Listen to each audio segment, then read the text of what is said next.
So what are you doing? I sucked.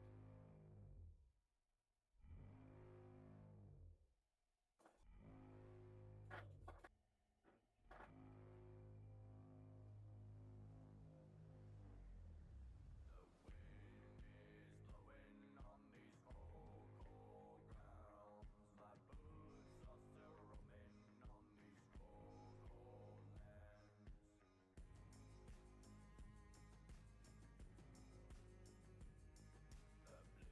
The blizzard whistling is the only sound. Outside these wooden walls, no soul can be found.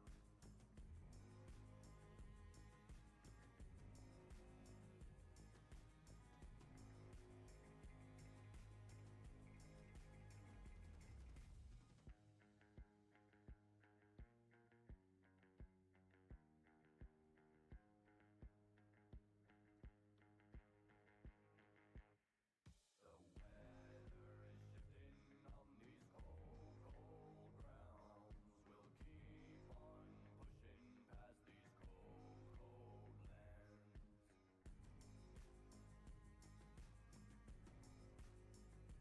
Past the mud and the rain, now on snowy stand. Yet still a long way to go on the route we planned. Roam, roam. We roam, roam, we roam. The wind is blowing on these cold, cold grounds. My boots are still roaming on these cold, cold lands.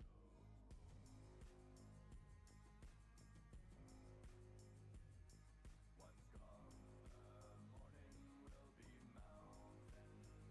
May the empire of winds keep us safe and sound.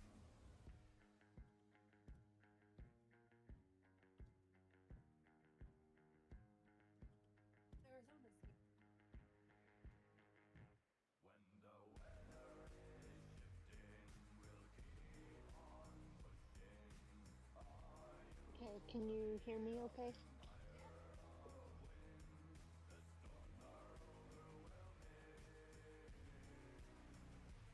but we keep on climbing in order to be worthy of the empire of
Hello. Hello. Welcome, welcome.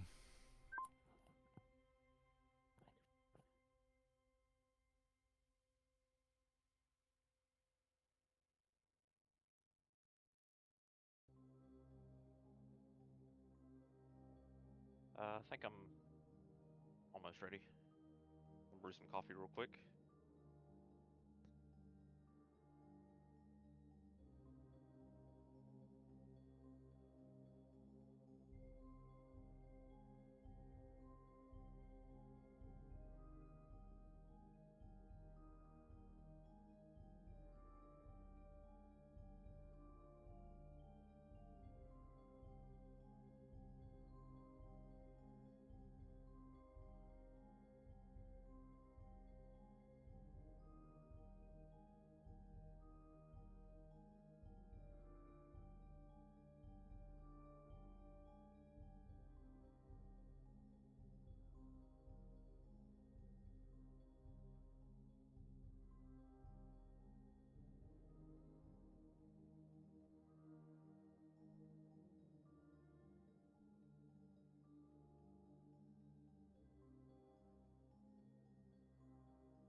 All right.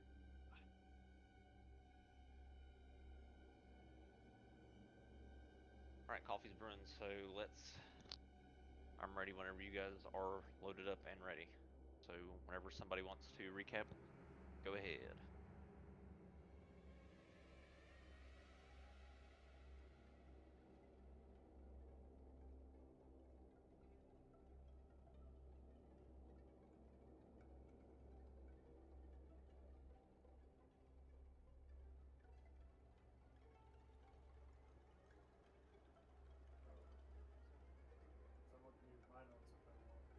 Okay, I have notes, so.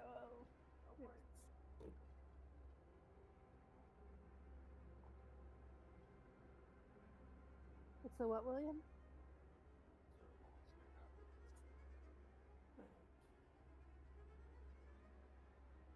Alright, so we started session with combat with an Ettercap, carrion crawler, a few giant spiders, and shadow mastiff. It was a fun combat. Um, and then as we explored a little more of the dungeon, we found a severed, mummified pirate hand that at the time we thought that could potentially house a soul, and then we found out its name is Jonas Greaves, a new beloved, hopefully beloved NPC that will never die.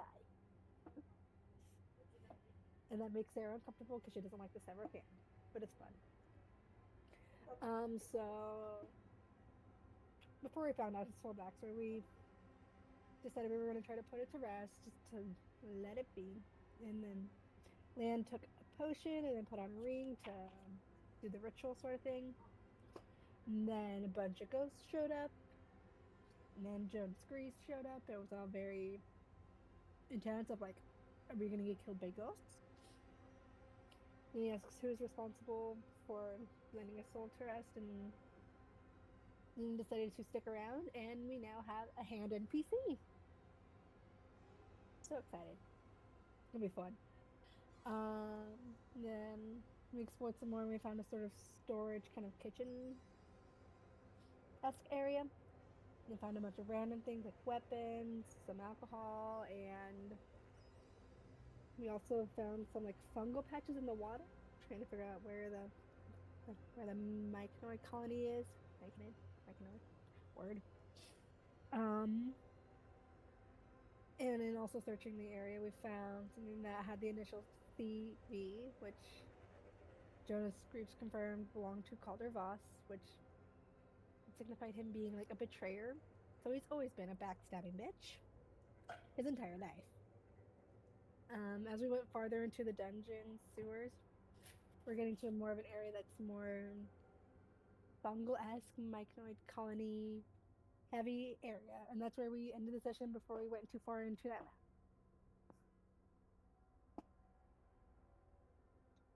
All right.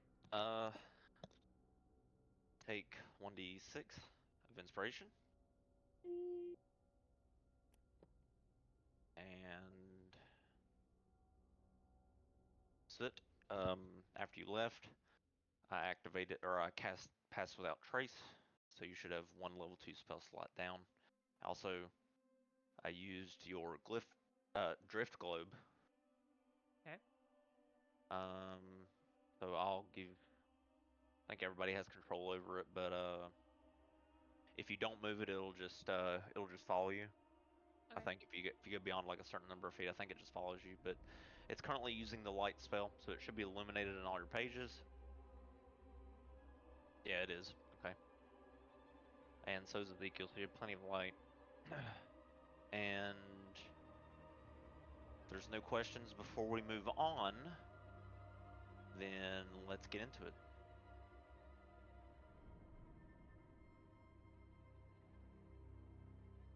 By rolling initiative.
All right. All right. We will start with Lan. As you make your way through um, this environment here, the first thing, as you sort of ascend and make your way through these flooded warrens, the air, the change in the air is almost completely different. It's thicker and much more like moisture in the air. The faint smell of earth and rot sort of you can't escape it. There's this pale green mist that's drifting lazily through the tunnels, hanging just above the water that covers the middle and most of the middle part of the sewers there. The walls, the ceiling, and even the surface of the water are coated in fungal growth, like pulsing, shifting, as if alive or ominously breathing.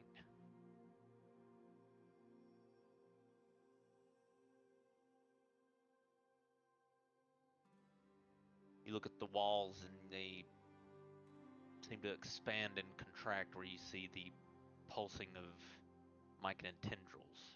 Lan, it is your turn. What do you wish to do? If we wish to remain in stealth, do you want us to redo our stealth rolls? Yes. Okay. New stealth rolls. You can do it on your turns if you wish, but um, go ahead, Lan. If you're rolling stealth, you have pass without trace when you're You guys can see the radius, I think, on Soot. Yeah, I can. Yeah. Okay. Yeah, that purple zone is past without trace. Okay. Where the hell? So 36. Nice. Yep. And then I also, last session, I pulled up my hood from the Cloak of Elven Kind. I'll just post what it does again real quick.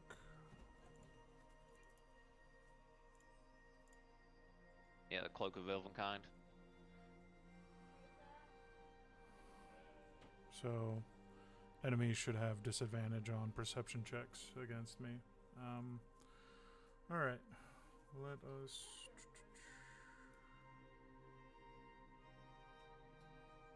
So the cloak's color shifts to that almost green mist-like color that's filling the air. You see these little speckles of myconid spores just floating around in the air.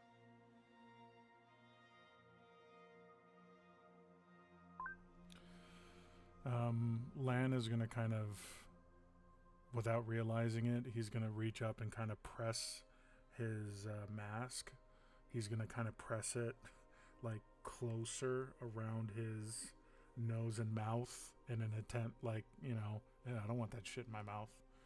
And then he'll kind of look at Ezekiel and Taven, and he'll say, I'm going to continue along the outside here.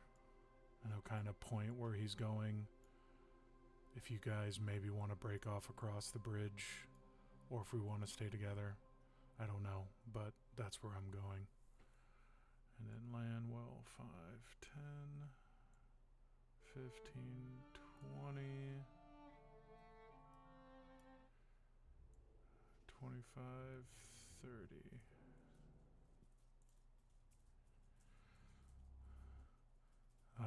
Lan will stop there and kind of drop into a crouch and lean against the wall, and he'll look back at Ezekiel, and he'll hold up 4 fingers, and then he'll point down this hallway, or this, yeah, I'm just gonna say hallway.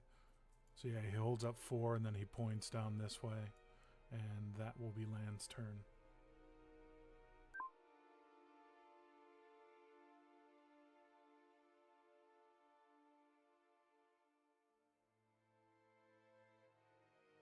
Okay. Ezekiel will go across the bridge.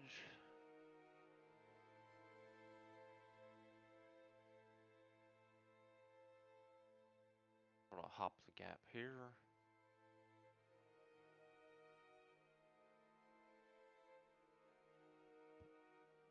And he'll dash to there. Taven, your turn.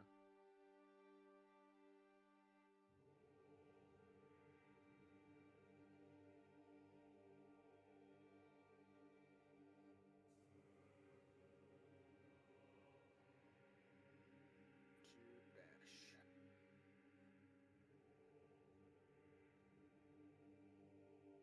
to there and then my turn. Okay.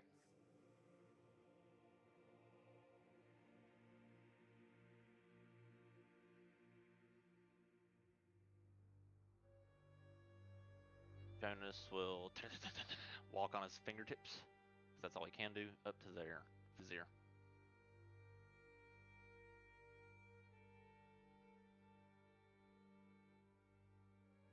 Is this still a watery, misty environment? I would say so, yeah. I would say it qualifies as a watery environment. So I want to use my Cloak of the Shifting Tides to gain advantage on stealth check. Okay.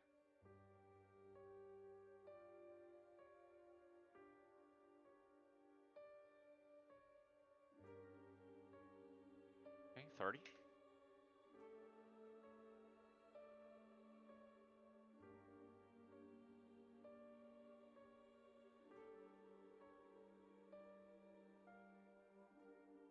And do I say anything if I look up and around? sorry, what? Is there anything noticeable or that we need to take notice above us? Perception check.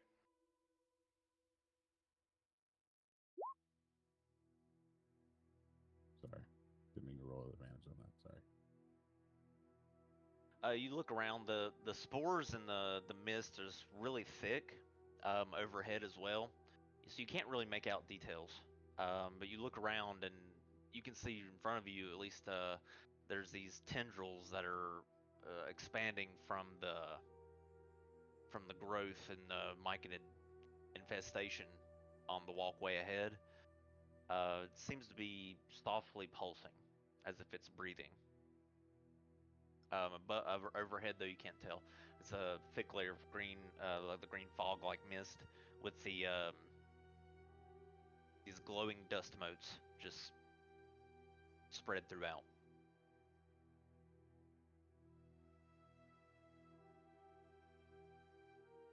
Okay, that'll be my turn.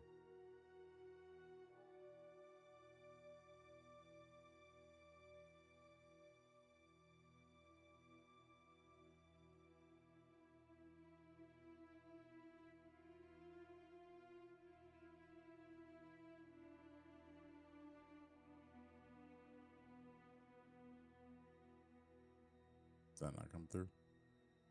Yeah, I got you. Cool, cool, cool. All right, Sienna. All right, and Jonas is just like a hand, right? Yeah, he's just a small hand.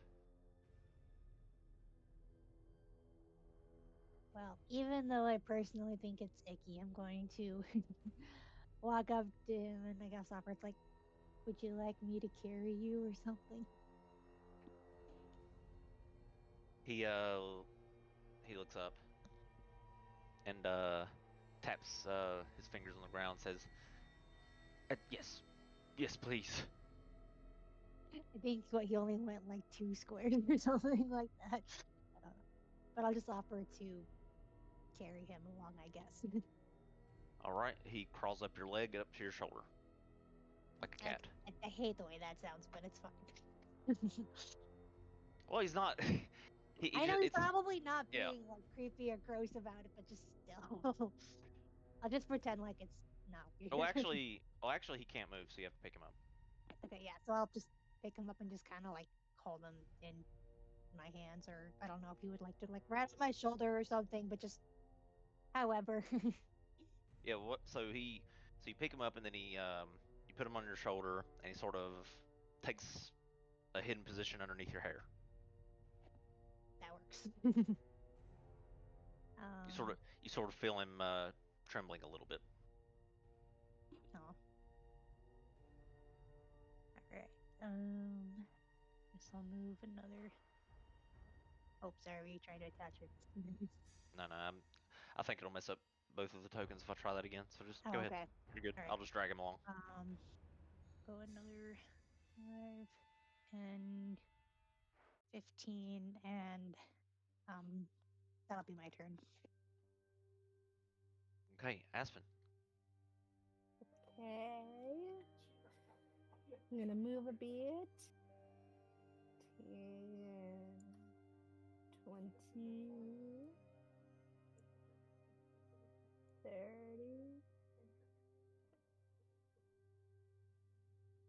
And then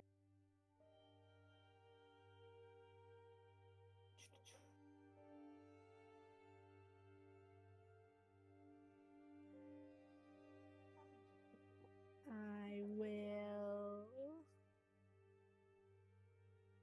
dash and then also go across the bridge. Go to Okay. 25 and yeah, can I just look and see what this is? I know that Vizier also did, but can I look at that too and see what I know about this blue shiny orbs?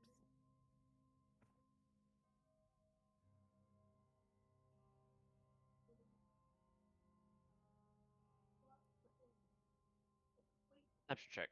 As you look at the, are you looking at these things? Yeah, just Okay. kind of vines and blue circles. Perception. Eh.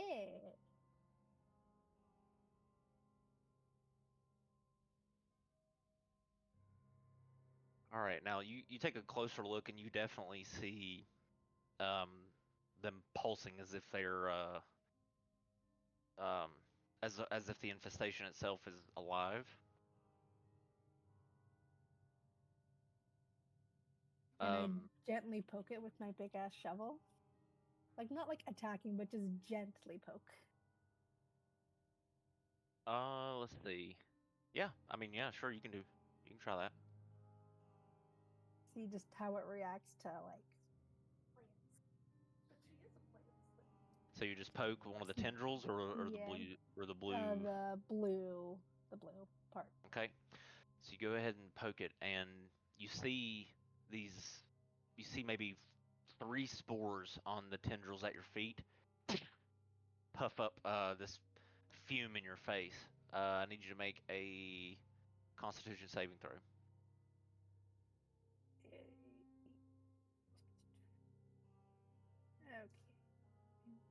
Where is there it is? Can I use my inspiration now? Yes. Hey, it's getting used. Leave me alone.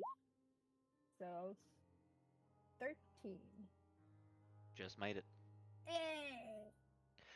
For a moment, you hear these disjointed whispers in your mind. Aspen. That's And creepy. you shake your head and resist it. And oddly enough, you look down to where the spores exploded from. They're regrowing almost instantaneously. Well, that's not good.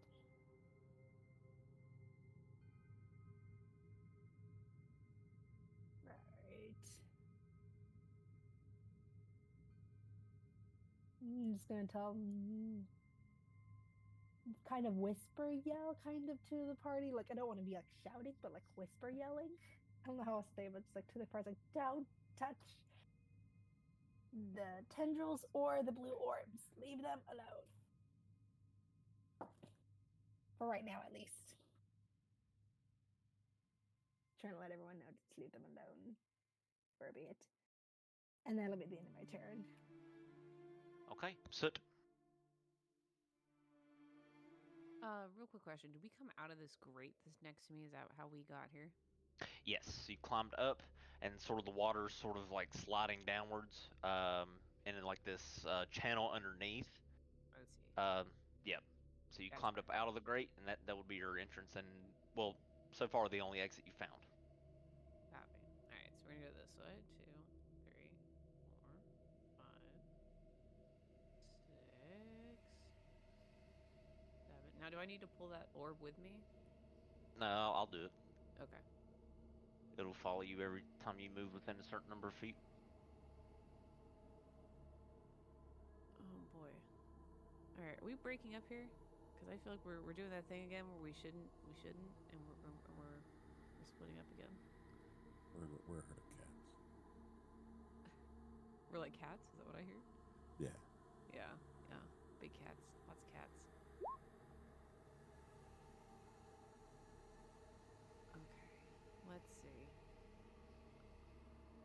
I'm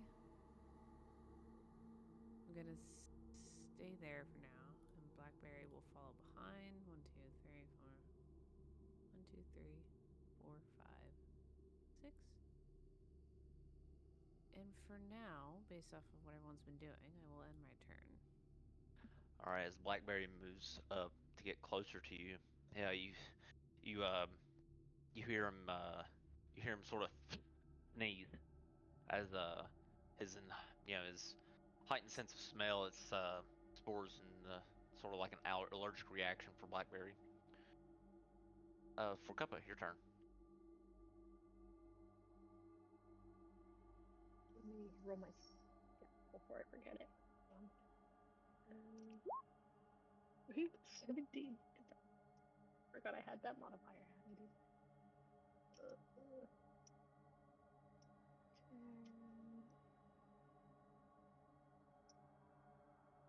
have advantage? I don't think I have it on. I keep forgetting to put it on because it's not noted. 20, 30. And I'll use my action to dash just to get a little bit further. Okay. 15. And I'll stop there. And that's it. Oh, I wanted to ask real quick before I forgot. How long has it been since our last fight where we had to deal with the like spider things in the worm? I'd How long say it was? say 25 minutes or so. Okay, because I have the spider climb and my eldritch cannons that lasts an hour, so just wanted to kind of keep track of time. You're good. That it was like 25 minutes. Now you're in initiative time, so Okay, cool. Thank you have you. like a million rounds left. Awesome. That's it. Okay, Lan, your turn. Lan, you do spot these sort of these myconid sprouts just eerily floating in place.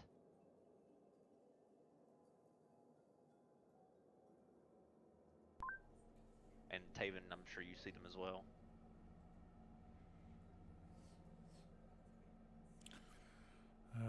Lan will move forward. He'll just quietly and quickly step around for Kappa.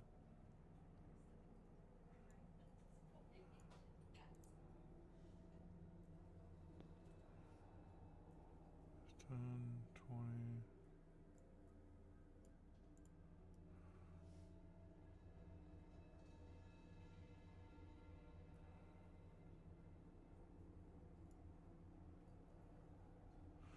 Lan's gonna dash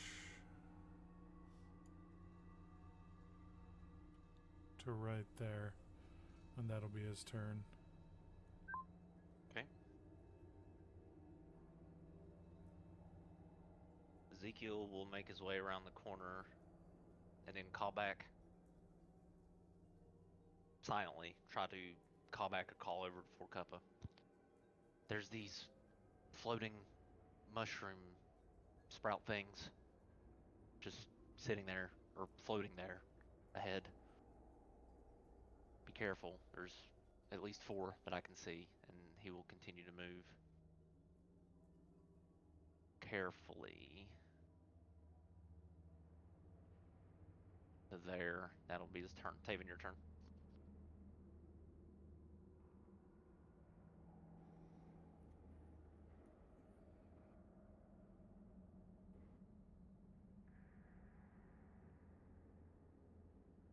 And I'm gonna end there. Okay.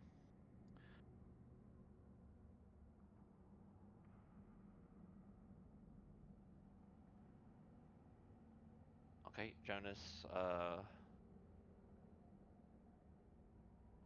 will stay with Deanna and he'll say, This is, yeah, this is bad. This is real bad.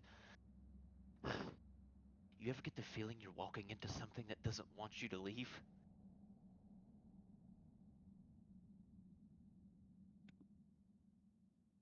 Um, maybe something like that.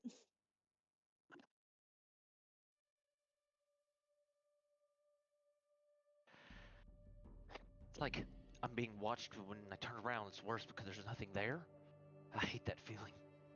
Something's waiting down here. Something old. And that's his turn. You can respond if you want. But Fazir, go ahead. I'm gonna stay back here with the ladies, and I'll just wait and see what you guys are gonna do.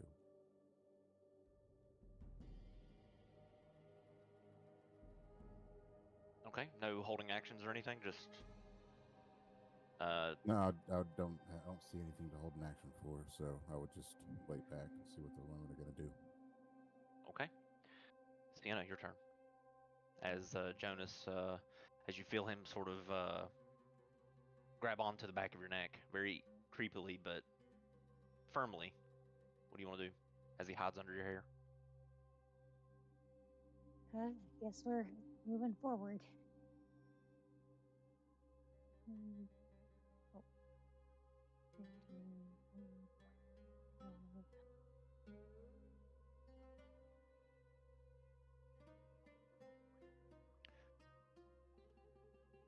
He sticks his finger and fork up his ears. You go by. No, I'm kidding. Oh, It'd be funny. hopefully those aren't. If that happened, she would grab him and throw him in the sewage, just so you know. If you're prepared. Like, nah. And I guess I'll use my action to just dash and get up a little farther. Just behind Lan here.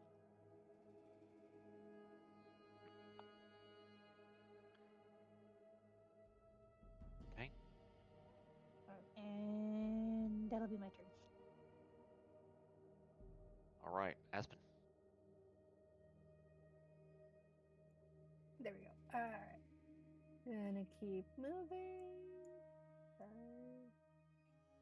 That is a gap. Yeah. Curious, but I don't want to go too far from everyone else. And it's like Yes, a, move it. it's a pipe that you're standing on. It's covered with some of the myconid, sort of dried up sprouts. So you're standing on this pipe at the moment. Gonna keep going, because why not? 10, 20, 30.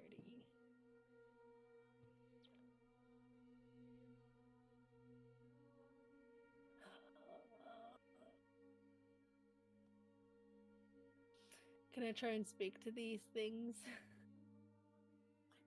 Yeah, you can try to talk to them. It's gonna go so horribly.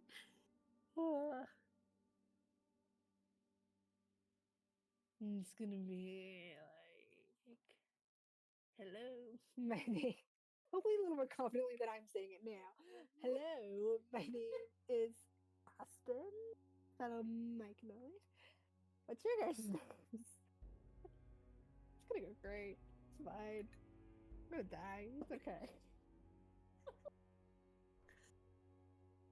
The one closest to you turns. The one closest to you, turns in your direction and just looks at you, and you see his eyes just sort of pulsing, and his myconid sort of his sprout like. Here's what they. I guess I could show you what they look like. That would probably help. Um, let's see.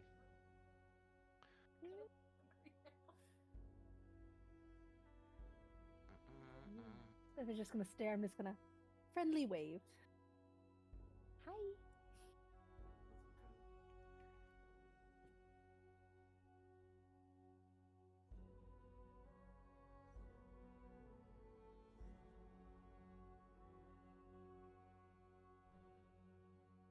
Sort of like that, and it's floating in the air. Looks friendly. It doesn't respond. Um, but you sort of hear something rise up or float up and just break the surface of the nasty sewage water below the pipe that you're standing on. And you look down, you see this sort of humanoid corpse, covered in, like, let's see, like in Pirates of the Caribbean, you know, the Davy Jones crew, kind of covered in myconid spores, and it's just floating there face down. I'll show you where it's at. But it's definitely a humanoid corpse. Looks like it's been massively infected.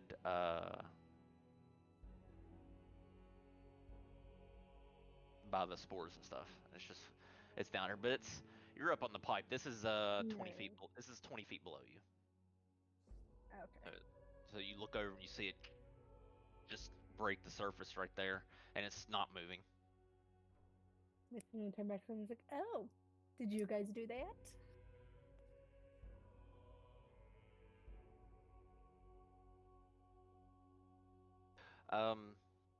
This one,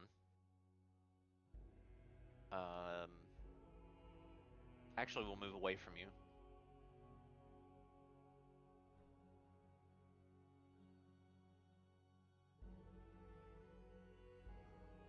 And they do not respond.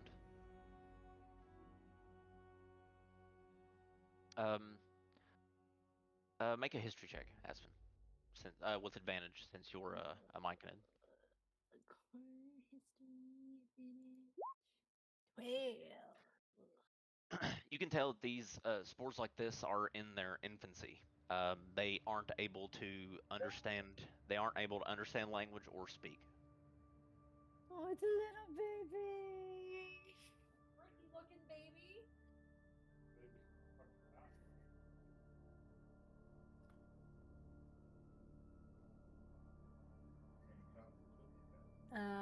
That'll be the end of my turn. Okay, Soot, your turn. All right.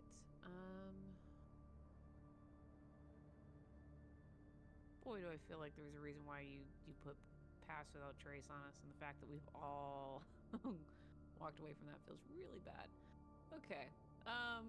Let's see. We're gonna This is why I go. didn't travel very far from you. Yeah. That's kind of where I'm like, I don't know. Help. Let's see. Groove was great with stealth. Yeah, that is not the case at all. Let's see. I'm going to just come over here.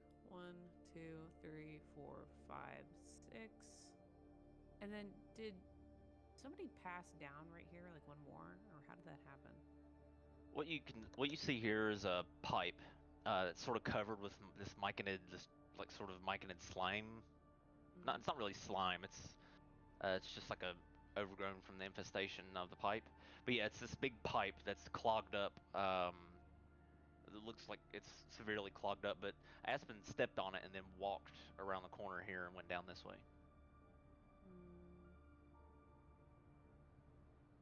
Can I step over it onto the other side? Sure. To here? Yeah. Okay, let's do that then. 10 feet of There. movement though. Yep. Okay. And then we're gonna bring Blackberry. 1, 2, 3, 4. Yeah, right there. Cool. And we're gonna stop because I want to see what happens. I'm good. Okay. Let me bring the globe. That's the most direct route to use, so it'll go right here. Okay. For Cuppa, your turn.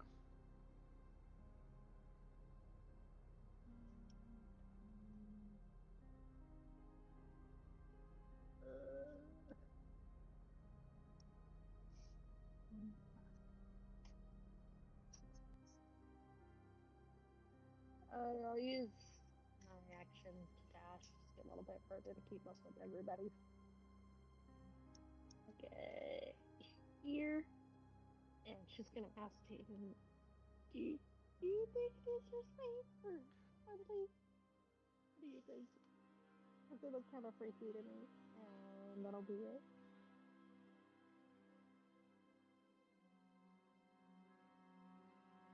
You can reply, Taven, if you wish.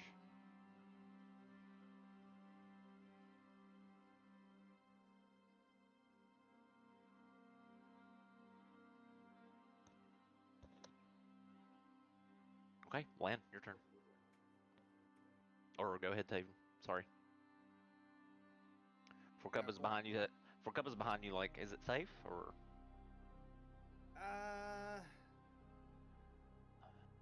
Unknown. She'll just reflect, well, that fills me with confidence, and that's it. They are sort of looking. They're looking off in. They're sort of looking in each of y'all's direction, but not moving, just floating in space. Lan, your turn.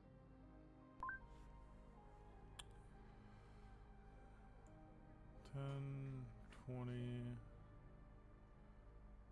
30.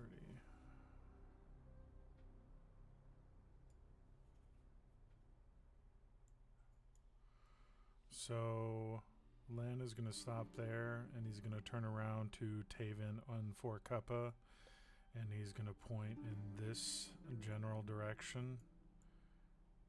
And then he's going to hold up one finger and then bring his hands apart, like trying to say one thing, something big down this way. And then he's going to.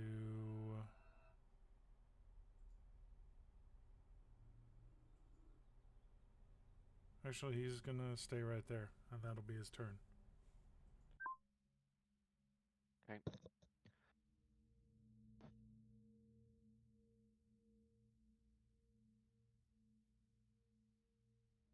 Zeke will go to there. Taven, your turn.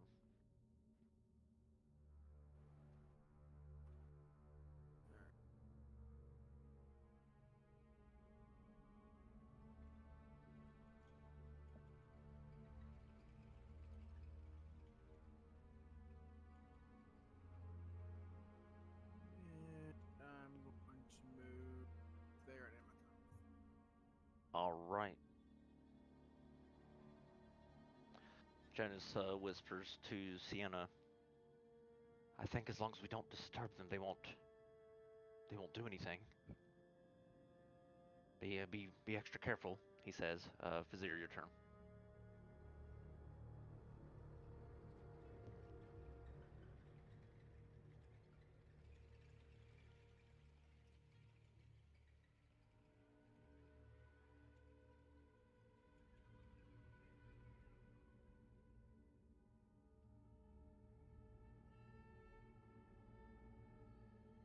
And that's all my movement, so I will wait here.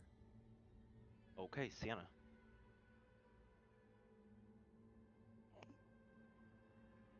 Sienna will just kind of nod to what Jonas said and be like, we'll be careful. 20,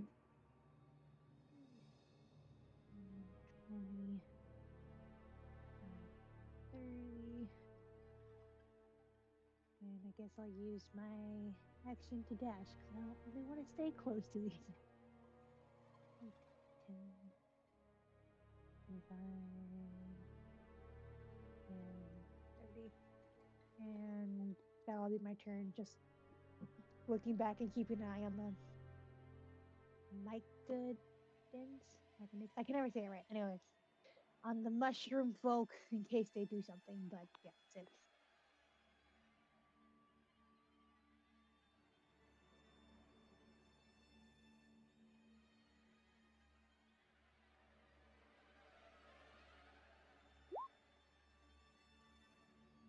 Aspen?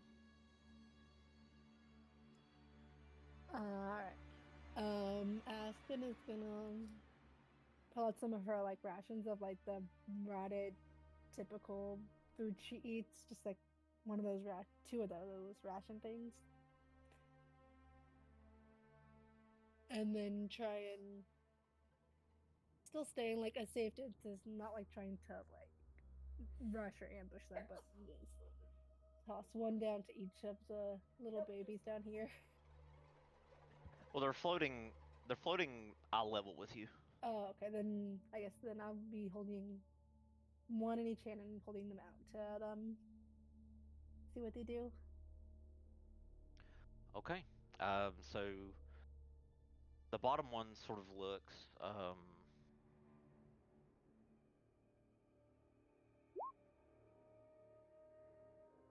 okay, the top one. Okay. So his eyes will flash at your hand, and the sprout will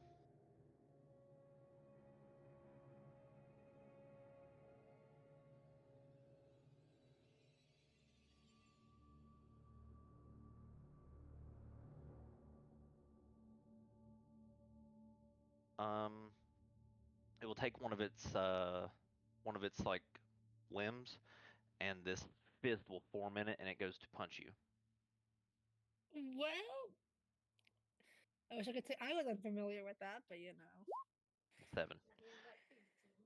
So the fist just hits you very weakly, and the top one's going to try to do the same thing. Going to try to hit you as well. 7. They have terrible attack rolls. So pat pat. They both try to hit you, but the attacks are so weak that you don't even move. Aw. I thought I left my job. It's fine. Real life.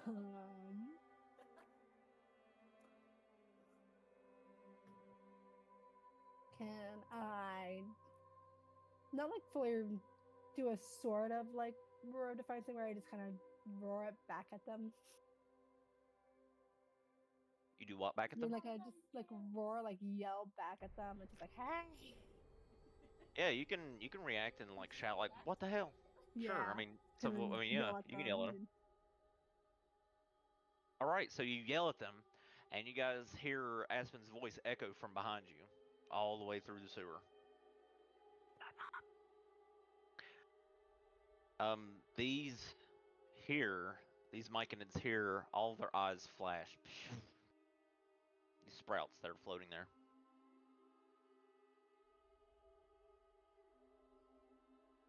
Anything else? How do they react to me yelling at them? You The look ones at in front them. of me, at least.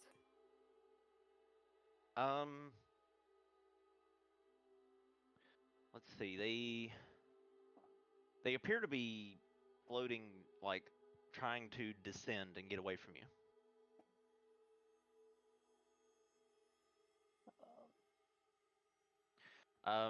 You do see this corpse right here beginning to shuffle though. That's Like this corpse here puts one hand up on the bottom lip of that pipe and is gripping on.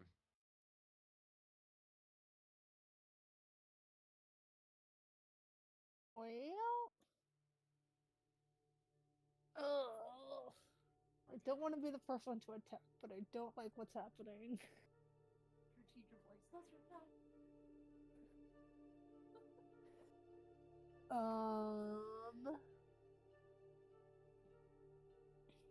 Trying to think. Sorry,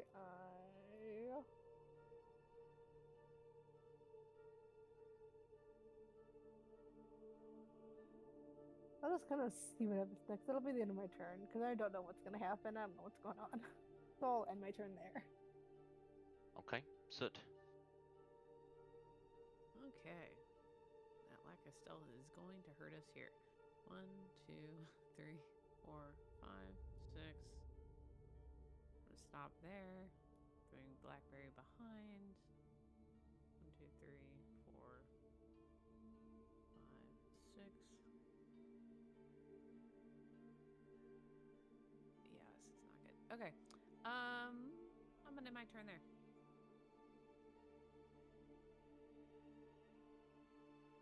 Okay, for Cup, your turn. It's just gonna keep moving across this way, like facing them the entire time, just watching them, not letting her back face them, just because she doesn't know what's going on.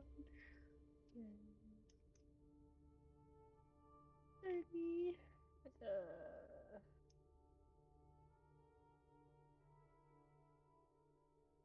And I'll stop there because it feels like it's a good spot between Lan and Taven. And if can I ready in action that if one of them looks like they're gonna attack us, I'm gonna shoot it with my Eldritch Cannon. Like if it starts moving towards us aggressively. Sure. That makes sense.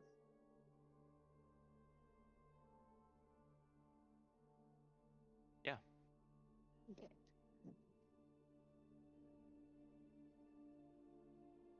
Eldritch Cannon can be readied with.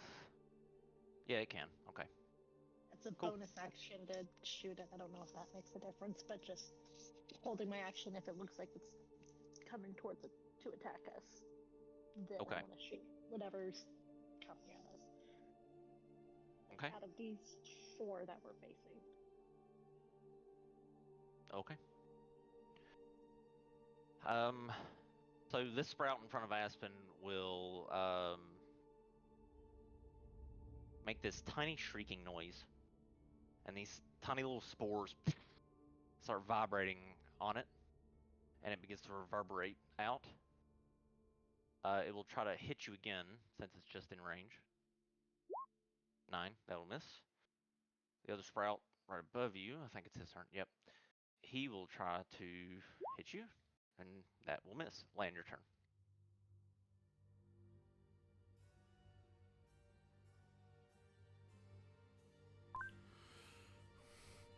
Are the sprouts down here making any noise? They aren't looking at you. They haven't really. They don't seem to have noticed you. And forgot to move Jonas. They don't seem to have noticed you. But they are looking. They all turn in the direction of where the shouting came from.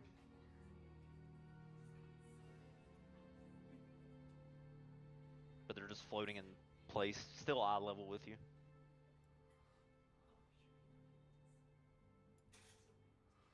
Okay. Alright,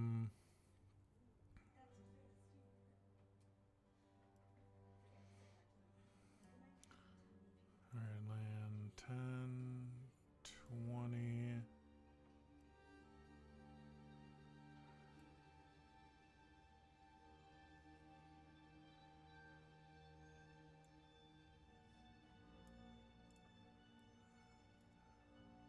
Lan is going to get right there, and then he's going to hold his action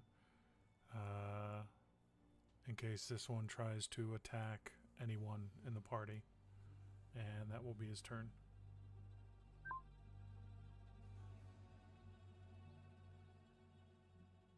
Okay.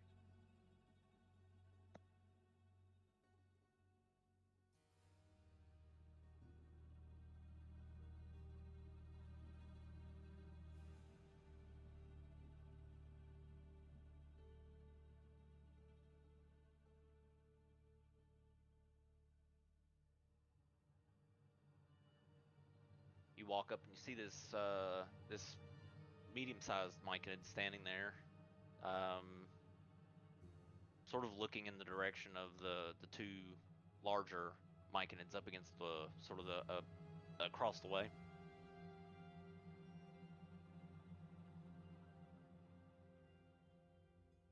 It doesn't seem to be reacting to anything yet. This sprout is going to move 10 feet in this direction. Ezekiel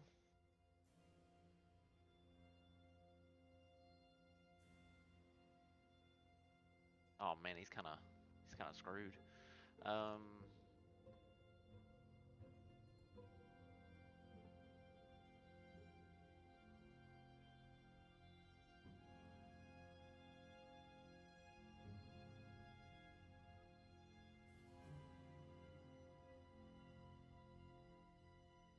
He'll try to jump the gap.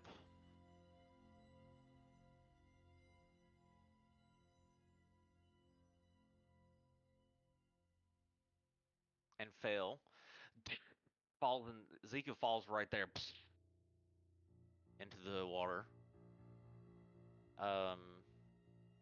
This sprout will turn to look at him, and then these tinier sprouts just sort of erupt from its sort of, I guess, mushroom-like skull and begin to vibrate in the air. These two large creatures here begin to move, and some spores and dust break loose from where they've been sort of merged and like sort of merged with the wall. And so does the one in front of you, Lan. It breaks free as if it's beginning to start animating. And they look very pissed off.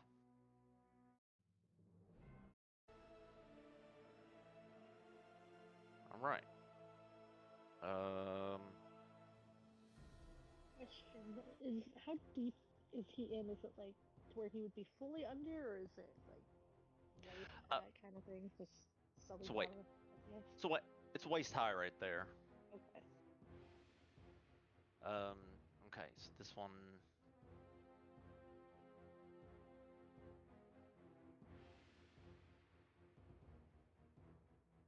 Okay, the sprout does the thing. Okay, Taven, your turn.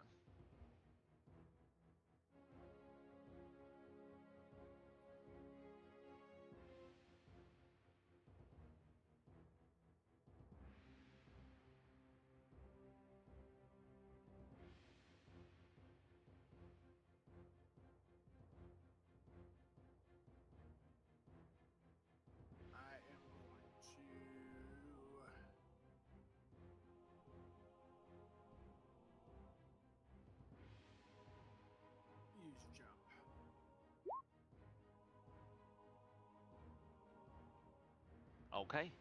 So you use jump, and you can jump really far. No, I'll jump there. Okay. You land right there with ease. And that will be my turn. All right. Jonas will stick close to Sienna. Is it your turn?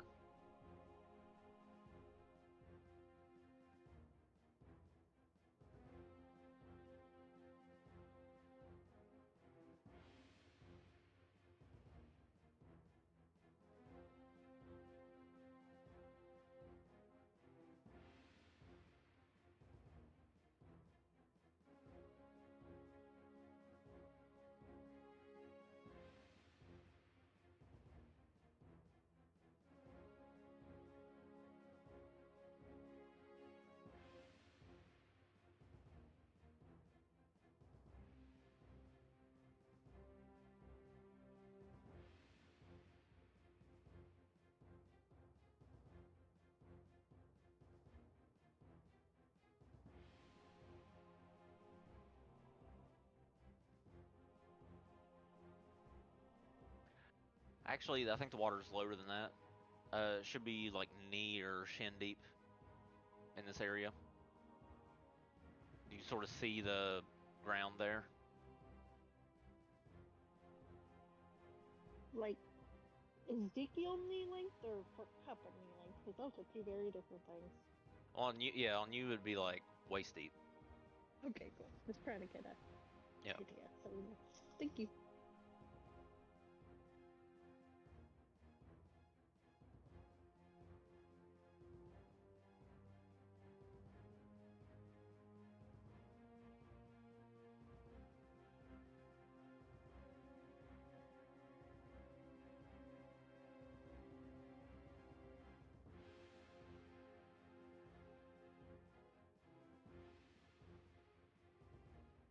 There, you good? Just waiting for the go ahead. I didn't know if you were doing something. No, yeah, your turn.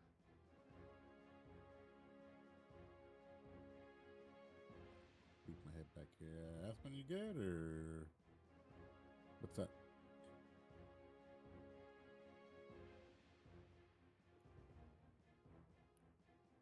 So far, all good. Just some annoying little shits. I'll stand by just in case you need Yeah. anything. And then I'll hold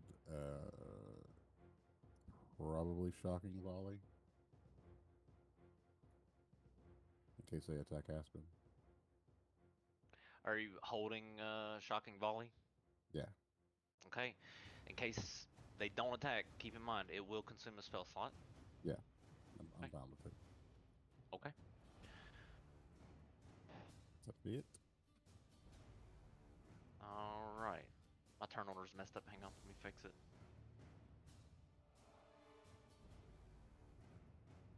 Okay. For Cuppa, this creature, there's a humanoid creature that stands up that was sort of prone, overtaken by the Myconid Sprouts or whatever, and it's going to jump up to here. So what you see is this humanoid Myconid. It looks like it looks like an infected sort of human or elf. You can't tell.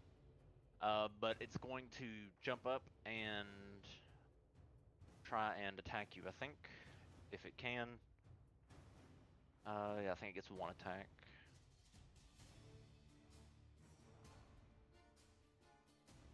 All right, 16. Yeah, that hits. Okay, 6 bludgeoning and 6 poison. Half any of that if you need to. Nope, I don't have anything that would save me. That would give it half. At least not that I know of. The sprout is going to Question, Cody. move closer to Flip sit. it. Go ahead. As for my readied action to shoot him, even though it wasn't the 4, since he came out where they were at?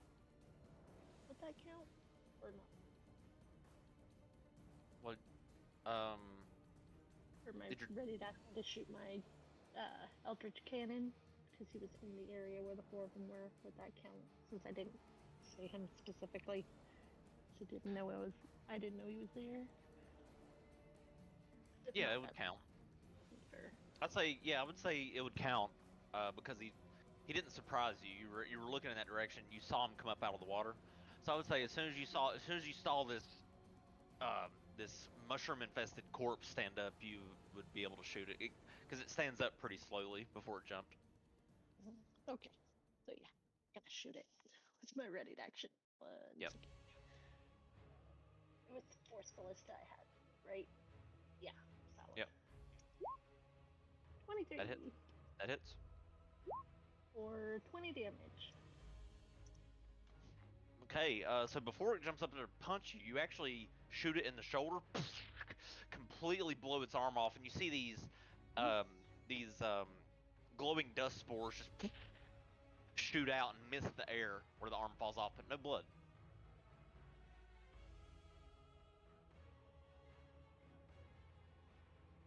And this myconid adult is still standing up, is looking around, and he'll begin to, let's see. Yeah, he's going to. They have ranged attacks? I don't think they do.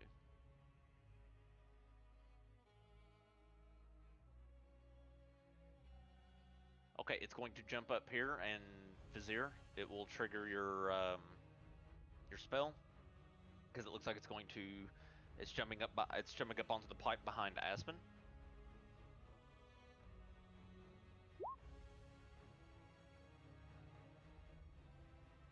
Okay, so this lightning bowstring coalesces and just, boom! You shoot out the bolt, and each creature except for Aspen, because it's sculpting, must make a dex save. So that creature there, 4, and then the two sprouts.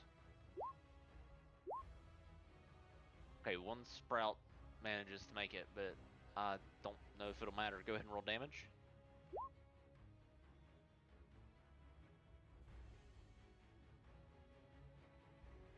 Okay, so before he can attack, he's incapacitated by your bolt. That's what happens if you fail. This one here. Okay, kind of failed save on a success, takes half. Okay. Alright, so this creature will take 5. Or no, 6. Okay. And then this creature made it, so he gets destroyed by it. Okay.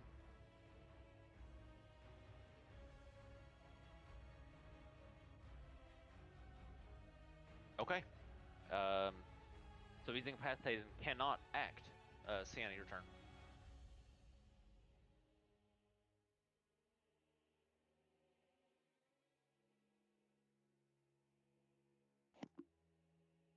Are we attacking the shrooms then? He attacked me first. To be fair, he came at me. So, yes. The bigger one, the big one that jumped out of the water and is attacking for cover. The sprouts are still just floating there. It's really difficult to tell if they're aggressive or not.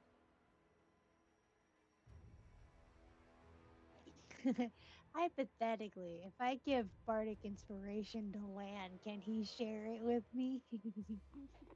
No. Wait. Ah. Well, read to me the ability. Was it? It takes 2. Let me see. That's what it says. All right. When It you was more start of a joke, but share yourself with a partner.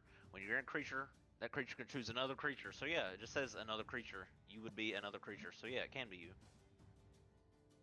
no, it's fine. I was just more making a joke. Well, I mean, it's possible. It says choose another creature. That would be you, or any other creature.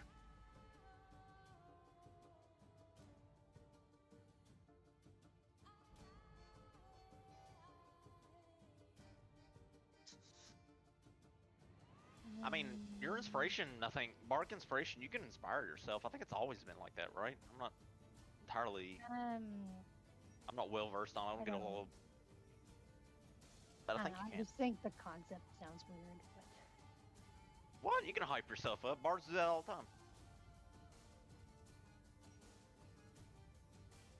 Anyways, yeah, you can. It's allowed if you want to do it.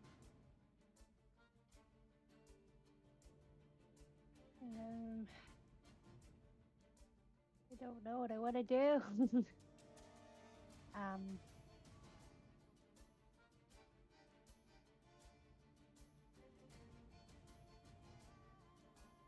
I guess I will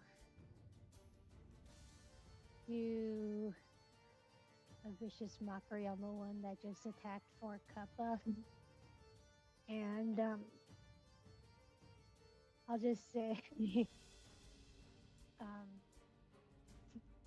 that you look nastier than the food that Aspen eats.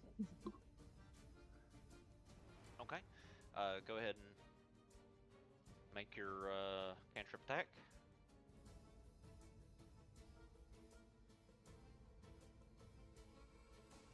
Alright, wisdom saving throw. 19. If they succeed, do they take any damage? I don't think so. Nope. Okay. So it resists. That's unfortunate. Well, I tried, and I think I'm gonna just end it there. Okay. Aspen. Well, take off running in the opposite direction. Yeah. Aspen is gonna be like, well, I tried diplomacy, I tried to be nice, but fuck y'all. And she's going to rage. And I actually went through my character, and 3 different things happen when I rage. So I'm gonna do this. I mean, it probably won't last long for here, but oh well. Each creature within 30 to herself, just the 3 around me, literally. Well, this one's dead. Let me see if the X's Okay. work. Oh, okay, Can yep. I see. Yep, I okay. saw the X. See, it's been working for somebody. It's been working for some of y'all, not. But I guess I'll put them both on. Go ahead. They're gonna have disadvantage on attacks that don't target me, but we'll see if that happens. But and then as part of the spore warden thing, the regenerative growth, I'm gonna roll a d4 and get some temp HP. Because I finally went through and wrote down everything that happens when I rage. And then Okay. one more. Yep, your regenerative growth, your 1d4 temporary, so 2 temporary HP. And then And make sure you put on your d4 for poison damage when you hit. Poison, rage, and then the only one I can see is Viserion. He does not have melee weapon attack, so I guess I'm not gonna do Lion's Glory. But alright, so then that's just the bonus action and everything that happens when I rage. Because apparently it's a lot. And then I will attack the adult twice with my big ass shovel. Recklessly. Okay. Advantage. 25 Hit. for 14 damage. Alright, you hit him so hard, he flies off the pipe and smacks the wall here dead. He had 11. He's at 11 HP, and he falls down into the water. And then I will, I'll jump down here. I guess down the 20 feet. Or I guess I could slide down the pipe. Don't need to jump, but I'll slide down the pipe and then... You can slide if you want. Yeah. And then I will recklessly attack that one. Okay. 26. Hit. For 18 damage. Alright, you hit it so hard, You sort of crush its so hard it splits in two and dies.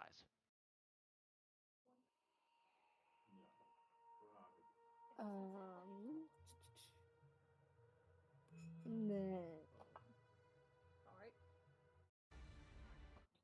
That'll be the end of my turn. Okay.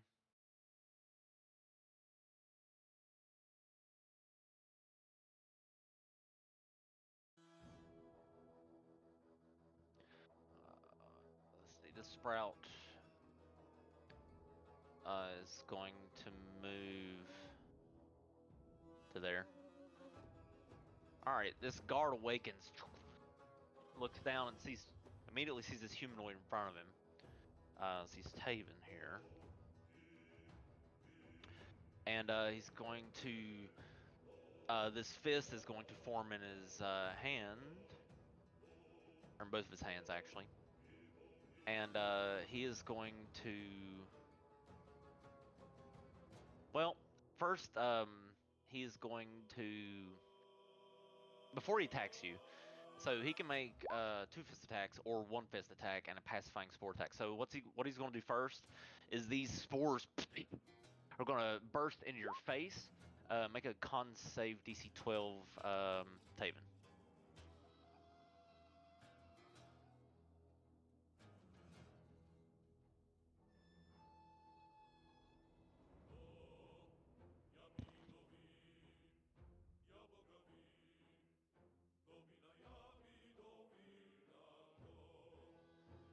Well, my question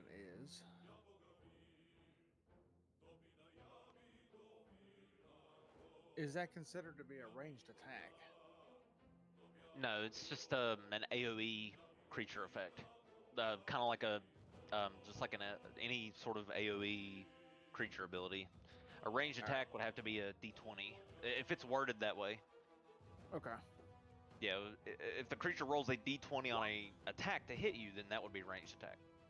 Ooh, all right, so you're stunned as these spores stun you in place. He balls up a fist and gets advantage on the fist attack on you and misses. I think 14. Nope, that is. That just hits. All right, 6 bludgeoning and 6 poison. And this devout Myconid is going to.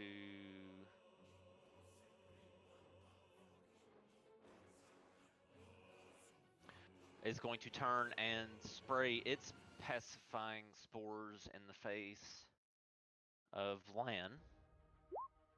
Lan, make a DC 12 con save.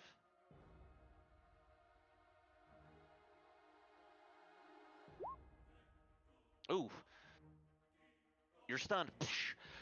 So now that it's got you stunned, it's going to take its staff, as its sight staff, and he's going to try and hit you with it. That's a 10. I think that misses. Yeah, that misses. All right, Soot, your turn. Dumb question. These guys are not beasts, correct? No, they are all plant. Okay, just checking. Shazir, you good back there? You fine? Yeah, we're good. All right. Okay. We're gonna just move on ahead then. So now 1, 2, 3, 4, 5, 6, 7. 1, 2, 3, 4, 5, 6.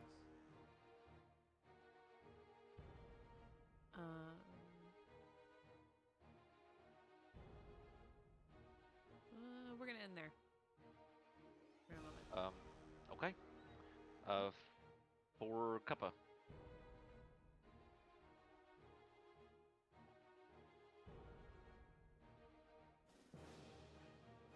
You don't want to use your action to shoot anything, Soot, before you end? I don't think so. I don't want to piss them off yet. Okay. Yep. Very well. For Kappa, your turn.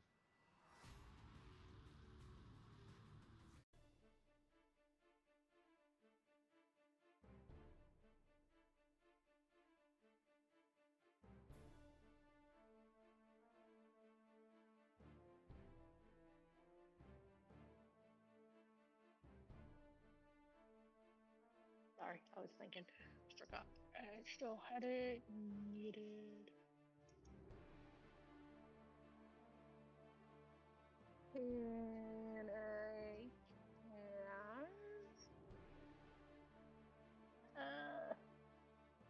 cautious caustic brew just straight towards the one that was attacking me.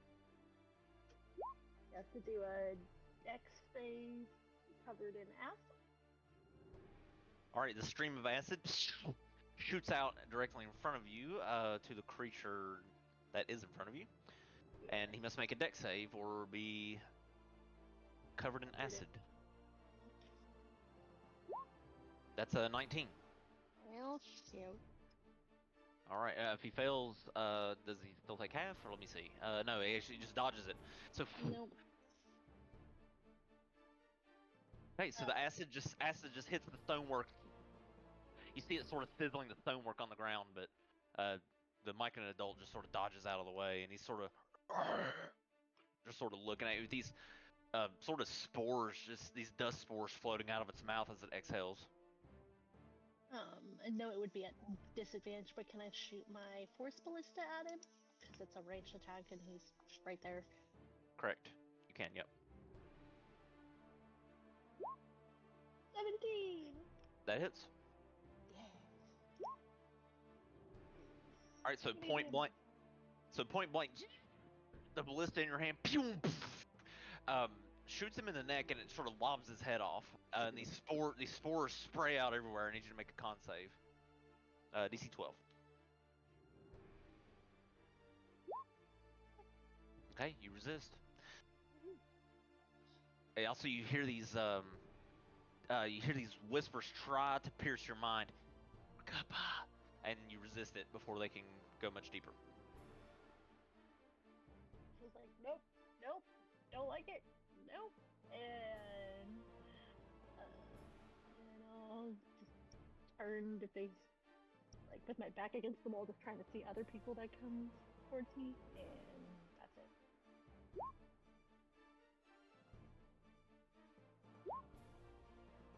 Okay. So,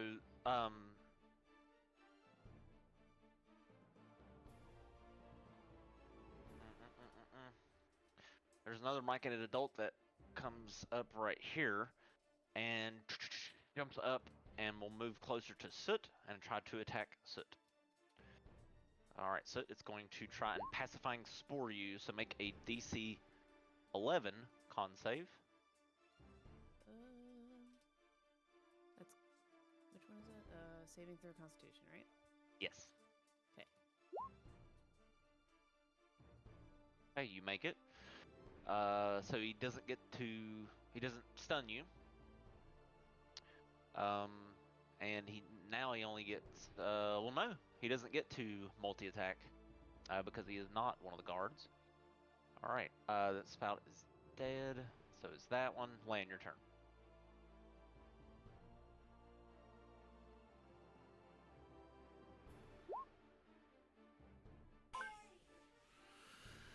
Alright, I'm no longer stunned, and that's my turn.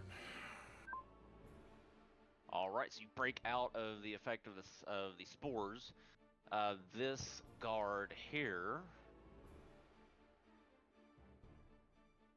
is going to jump down into the water and attack Ezekiel.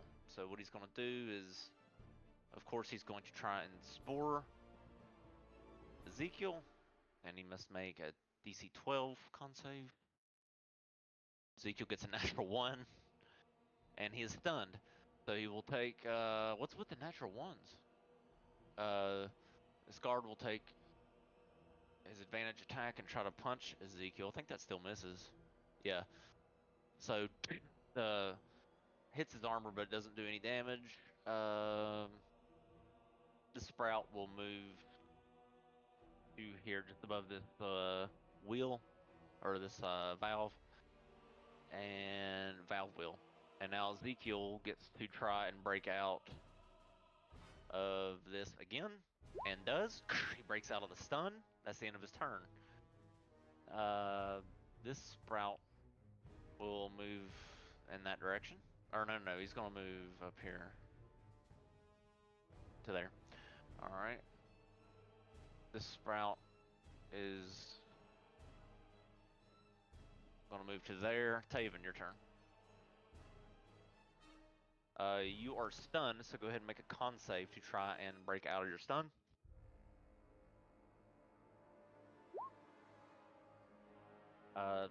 Just missed it. It's a DC 12 from the guard. Taven's still stunned. Jonas.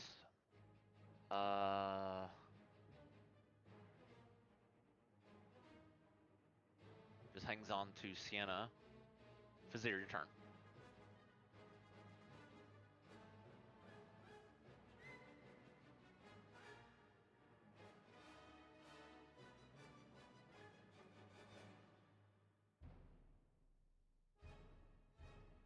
Jesus Christ, this is a shit show.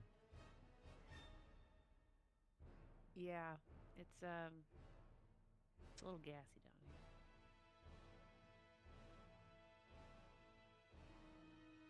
Huh.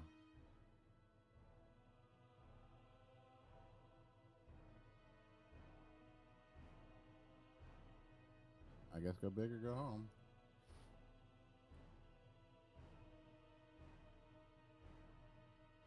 Fireball. Okay. Right. Where at? There? There, okay. Yeah, right there. All right. Let's start with the sprouts. Okay.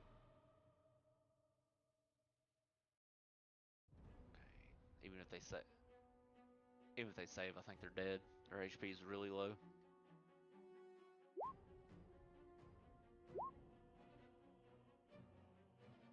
Now the guard will have to try and save. He doesn't get advantage, so it's 13. And he fails. Alright, okay. Boom! It sort of singes the sprout itself, and all of these, or the guard itself, and these sprouts are all incinerated. This one, the adult right behind Soot, needs to make a save before I forget. Fails, and he is also incinerated. As the flames sculpt around you guys and warm up this area, eerily enough, you see the fire sort of clears out a lot of the as it explodes, it clears out a lot of the dust particles that are sort of glowing as spore-like in the air. But they quickly begin to reform as if they're a living organism. Anything else, Fizir?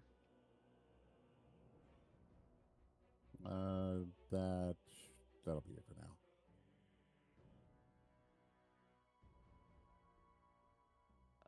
Okay. The sprout will move away from you. That adult is dead. Sienna, your turn.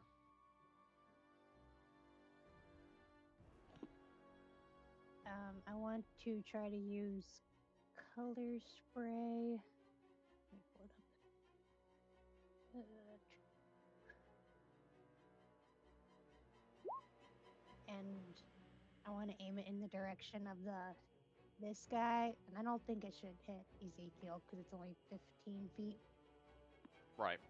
Yeah, it won't hit him. So point your hand out like a cone and you spray out this these mixture of like prismatic colors and it goes into the direction of the guard and let's see. Roll 60-10.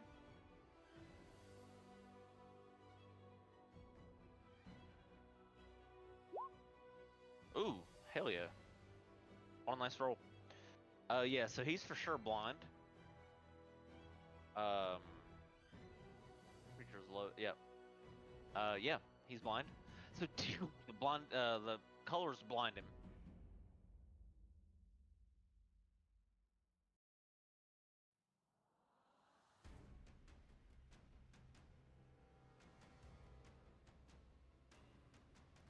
Okay. And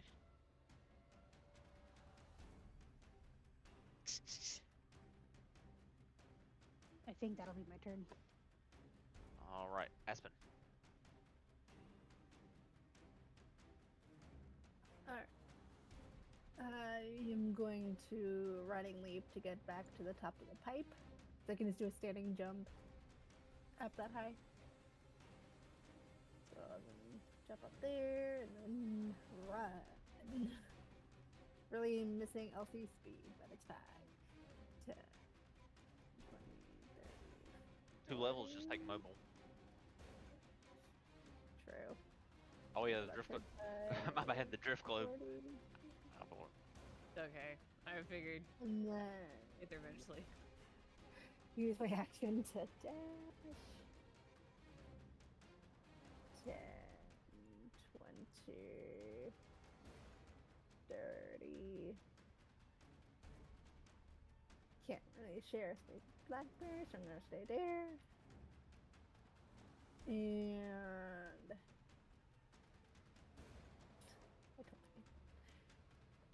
and that is as much as I can do right now. Hey, The end of my turn. I think Taven might still be stunned. I think, yep. So he's going to take 2 fist attacks, the guard will, on Taven with advantage. 18. I think that hits for 6 bludgeoning and 8 poison, Taven. And then he's going to come around with his other fist and 17. I think that also hits. Yep. All right. See a stunned Taven taken pummeling by this Myconic guard up against the wall over there.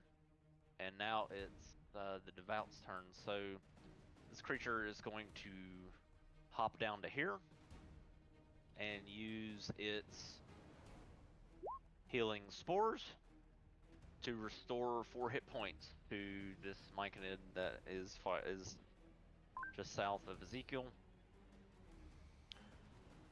And I don't think he can do anything else. Okay, he can use healing spores, then make a staff attack. Okay. See, jump down, then move. Do I get he'd have. a attack opportunity on him? You do, yeah.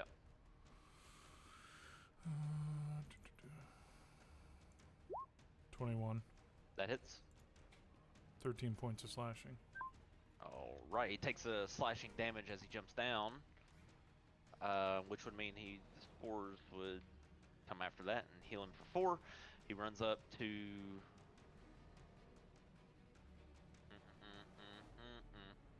Okay, Ezekiel's not stunned, but he will get a staff attack on him. A normal staff attack.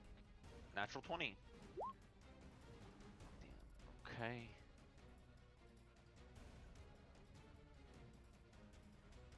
Okay. Alright. Wait a minute.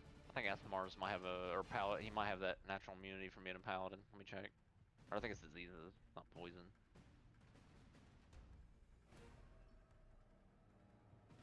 He's got that. And that. Okay, no, he doesn't have any. Okay. Why doesn't he... Okay, this is a problem. His aura. I need to turn that on. 10 feet of him. Okay. Let me turn on his aura.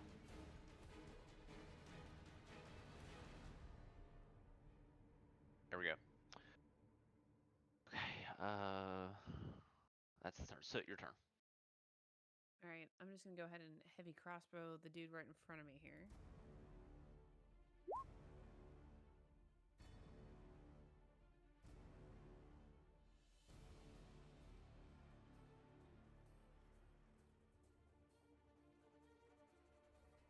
That'll hit. This one here, right? Yeah. Okay.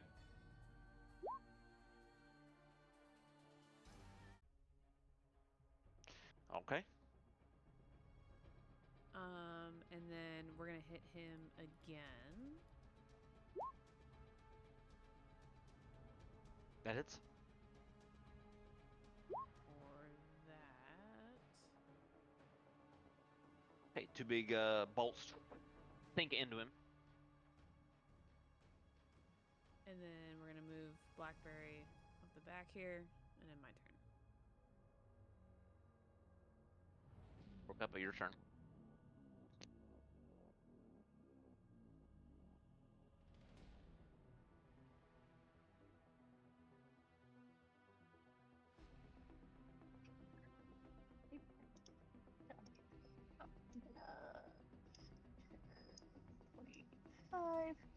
here and for action shoot firebolt at the one right next to Taven. Okay. 15 That hits. for 12 damage. Okay. It seems to take it seems to be very effective. As in, it's Awesome. vulnerable to fire, so it'll take double damage from that. Sweet. And then I want to shoot my Force Ballista at it from a bonus action. Okay. 20. Not a that for 11. All right. That will be just enough to destroy the guard. Woo! So, first the fire singes in, it sort of singes off a lot of the spores on its body, and then the Force Ballista finishes it off by cratering through its head. And it slumps over in front of Taven. Would he still be stunned if the one that's stunned him is dead? Or is it still last? He still has. He's still infected by the spores. Until he saves. Fair enough. I was just curious. That's it. Okay, Lan, your turn.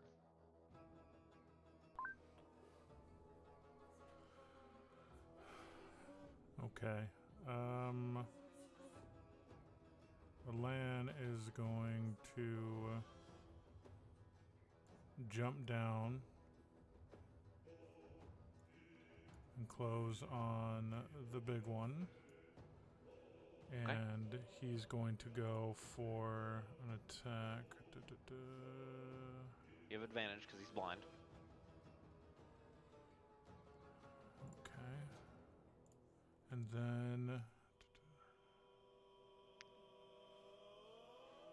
Are we in... would we be in dim light? Not with the drift globe nearby, no. Okay. And with Ezekiel shining, no. Okay. And then I'm assuming jumping down like that would basically take me out of stealth. I've already attacked, so yeah, I'm not in stealth anymore. Yeah, it's very audible.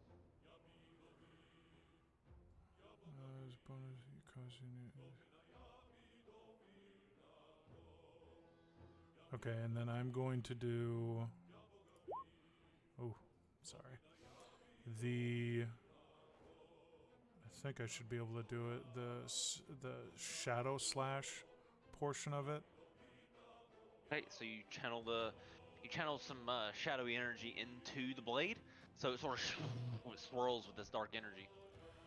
And then yeah, we're going for the big guy. 20. That hits. So that's 26.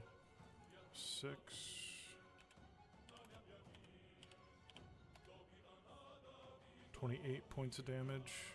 All right, so the attack hits him in a critical area where the shadows sort of take over and consume his form and bring him down.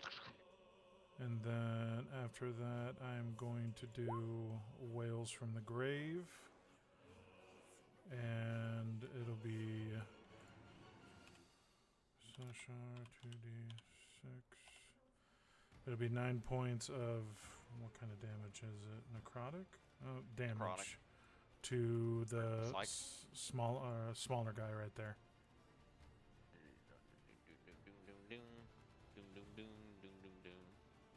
Okay. And that will be my turn. All right. Ezekiel will turn to the devout creature and attack it.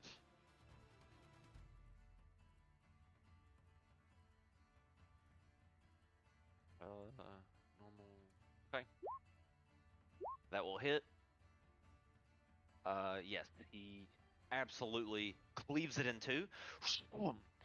And it will fall over. I think that's all the hostiles. It is. Okay. Nope. There's one more. Oh, these sprouts aren't hostile. They're just kind of. Oh, okay. They just kind of exist. So attack them if you want, but they seem to be trying to flee. So unless you attack them on your turn, I'm gonna call this. All the combatants are dead. I'll just put it that way. Okay. defeat the guards and the adult myconids that sort of surface from the water and try to react to the shriek of the spores or the sprouts. Zeke will make his way over here. Say 5, 10, 15, 20. He'll spend the rest of his movement climbing up the ladder and go there. And that's the end of his turn. This sprout will move away. Taven, make a con save.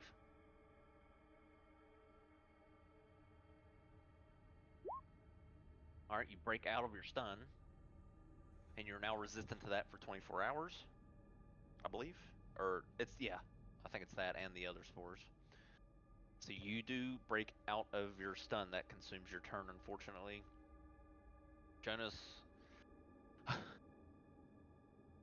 the little ones don't look like they can fight, so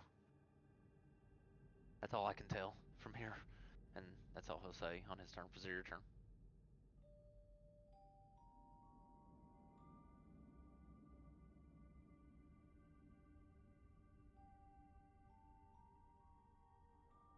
So don't kill this one.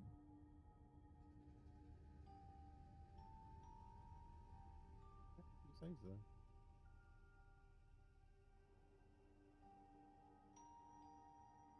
You notice when they got destroyed by your fireball, they all made like a noise that sort of vibrated in the air.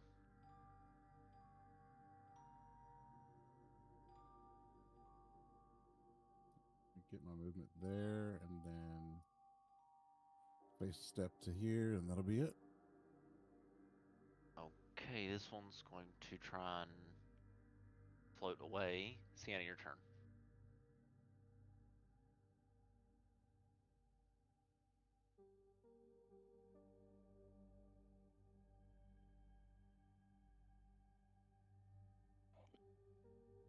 Are we gonna follow the sprouts, or are we gonna just keep moving along?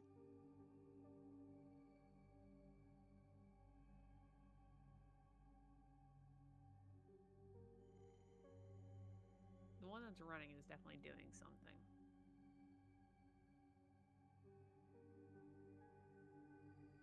I mean, I think they seem pretty harmless, so let them run. I don't think we need to kill any more things if possible if we're trying to, approach this peacefully. Well, We failed miserably I on tried that. I was peace gonna and say, they tried to there's no punch. peace. That's not peace. Peace is a lie. But Or Cuppa would say, in my defense, he attacked me first. All I'm gonna say is there's that thing that got poked with a shovel, and that spore is running right to it. I don't know if I just let it live at this point. Just wouldn't.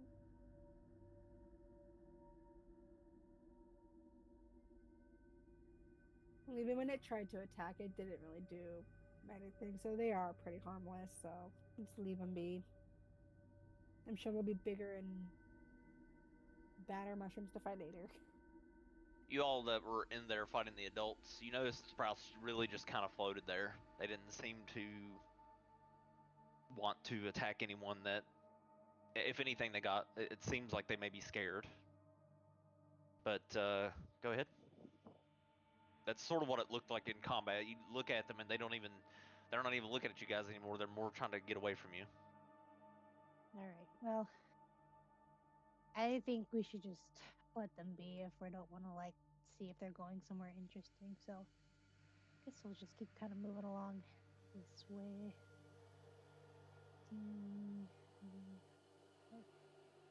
30. And I will just end my turn there because I don't want to get too far ahead.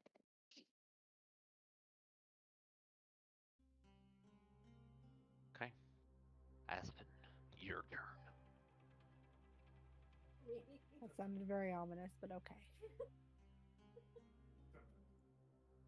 Alright, so I guess my rage is all done and over with.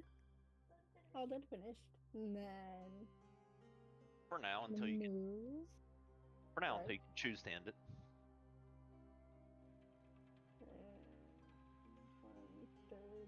135.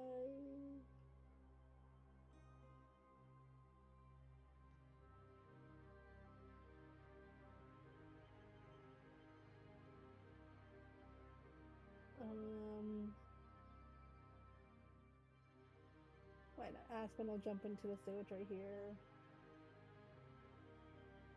And then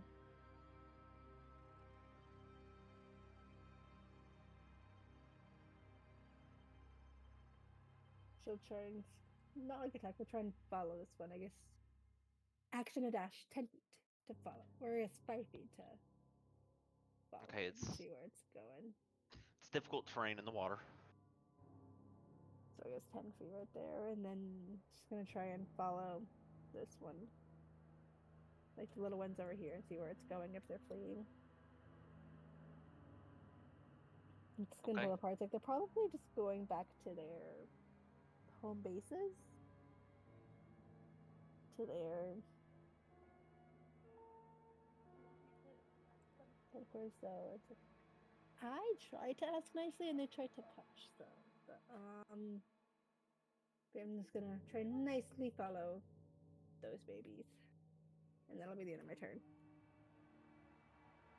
Okay, Soot, your turn.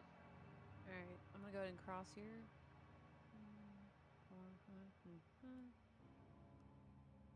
Bring Blackberry across.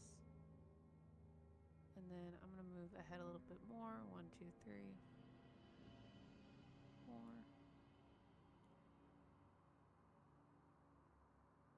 5, 6, 7. Dashing, right? Yep. Okay. And Let's then say you jump down in the water, go over the ladder, climb up. Yeah. Okay, you'd have to dash. So yeah, you dash to there. Yep. Very well. I see you see a half. You and Sienna both kind of maybe can see that sort of like sort of broken off part of this. I guess portcullis. And that'll be it for you. Yep. Hey, for Cuppa. I'm gonna stay there watching where Aspen goes, because don't want too many people wandering off when everybody else is kind of close by. And that's it. Okay, land your turn.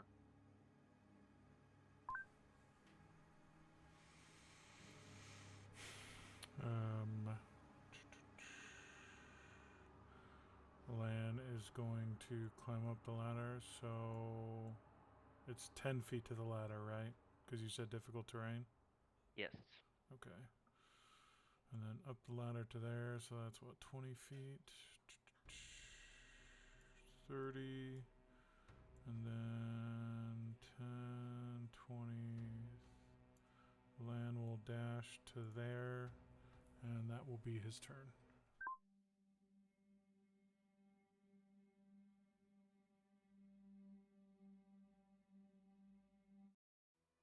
Okay. Ezekiel. Make his way here. To there. Alright, the sprout continued to move away from Aspen. Taven, your turn. Alright, first thing I would like to do is I would like to see if I can gather some of the spores from that creature. Okay, just a second.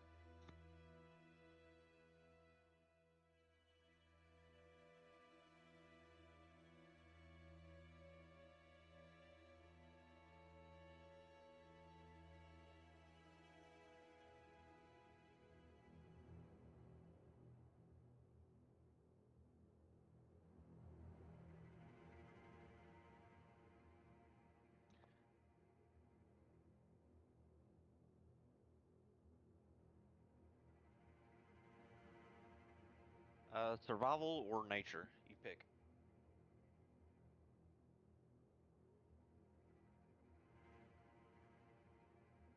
I don't think it matters, they're both the same.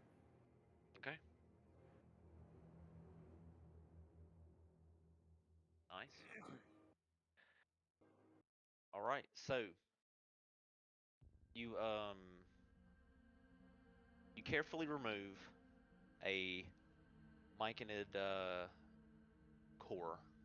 This is glowing, pulsing fungal mass. Um,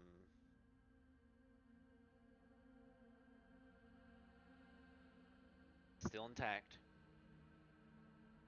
Let's see.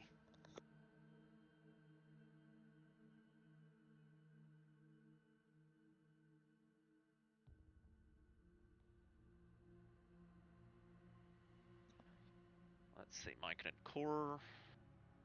Yeah, you're able to extract a myconid core from the guard. Let me see if I can get a handout.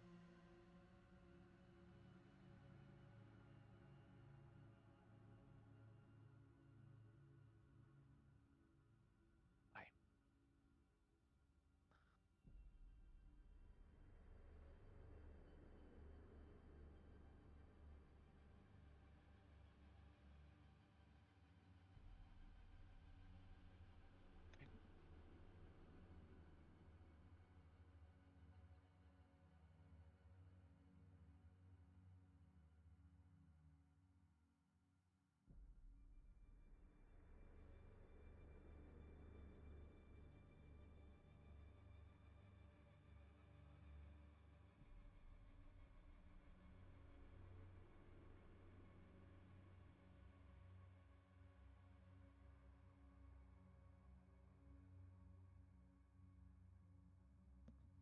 Okay, you extract that from it.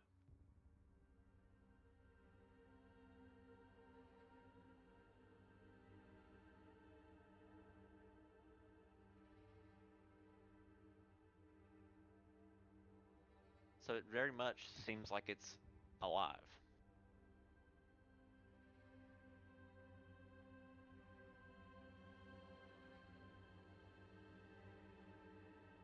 It's very damp, it's acrid.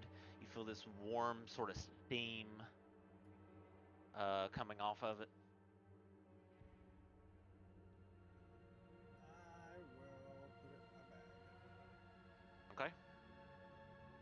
You loot the myconid core, very well.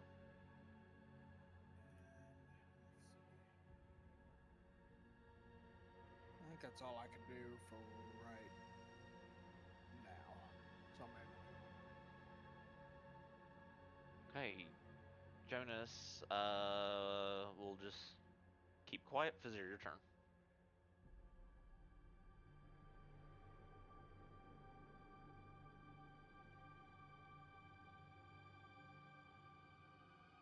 Aspen, you get over there? Just trying to see where these babies go, but if they go much farther, then I'll come back and wait and see where you guys are going. I can fireball from here. No, they're harmless. But Okay, I just you give me guys, options. Yep. It won't feel a thing, but okay.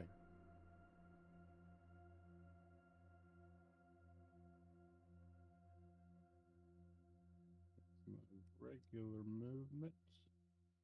And I will dash to kind of get out of the way. Right there. That's my turn. All right. This sprout is going to continue running away or floating away. Sienna, your turn.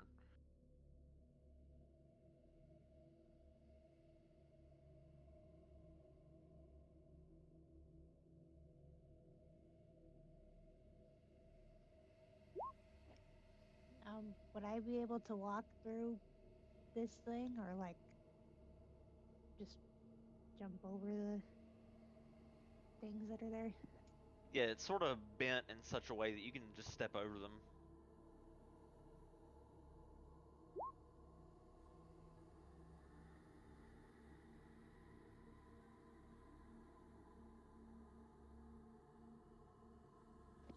Let's see. Stop pinging.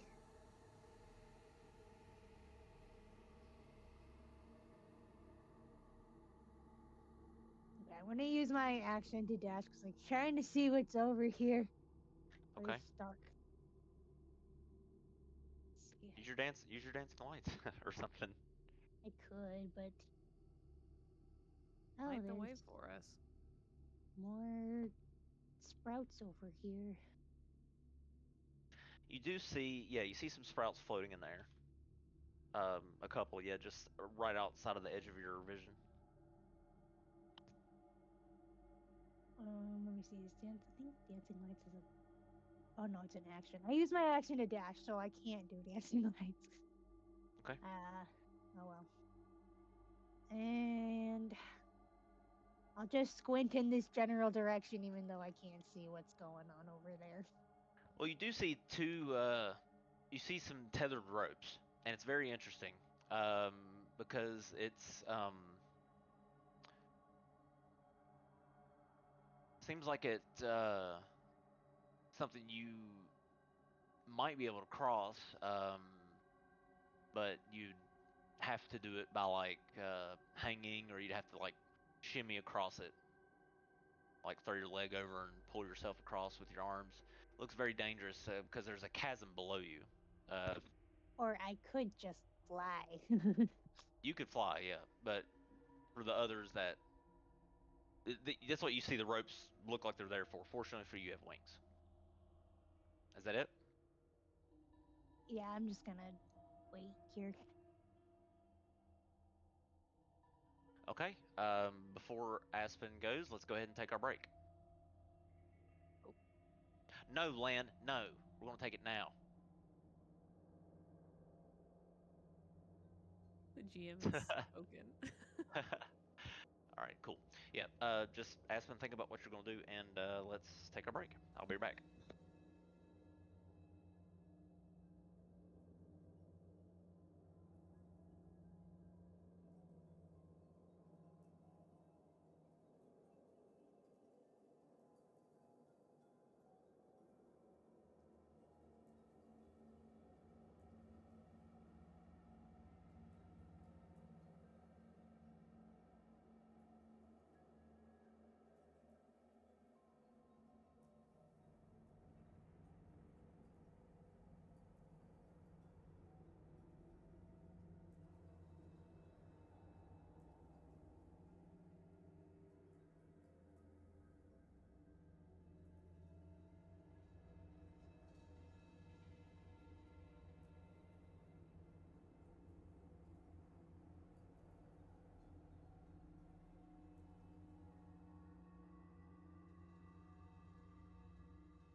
No special meals for me today. Just steak, broccoli, and rice.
Say hi, Ollie.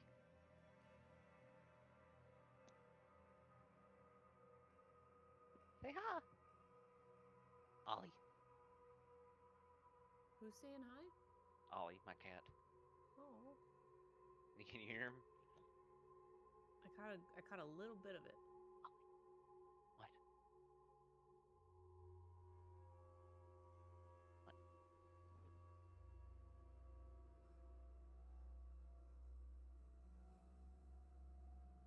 He's usually talkative.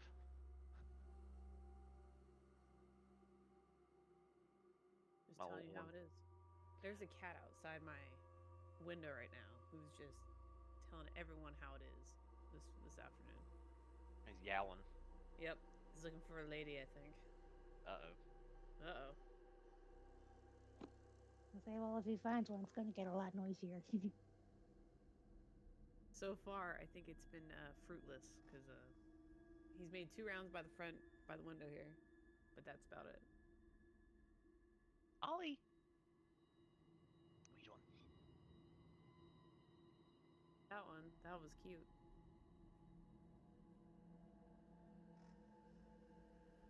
My talkative kitty.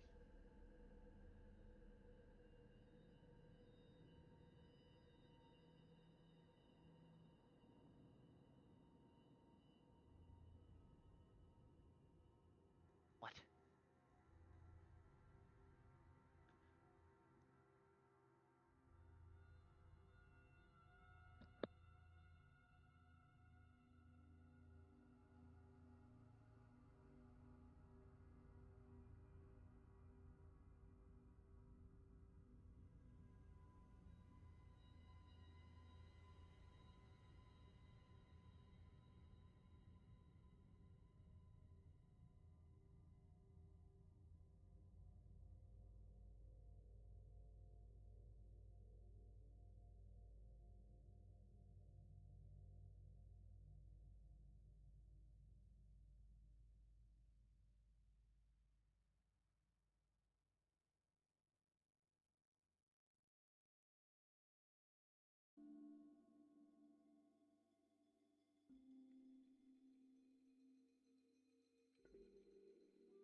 jasmine rice, steak, and broccoli, teriyaki, sprinkled about.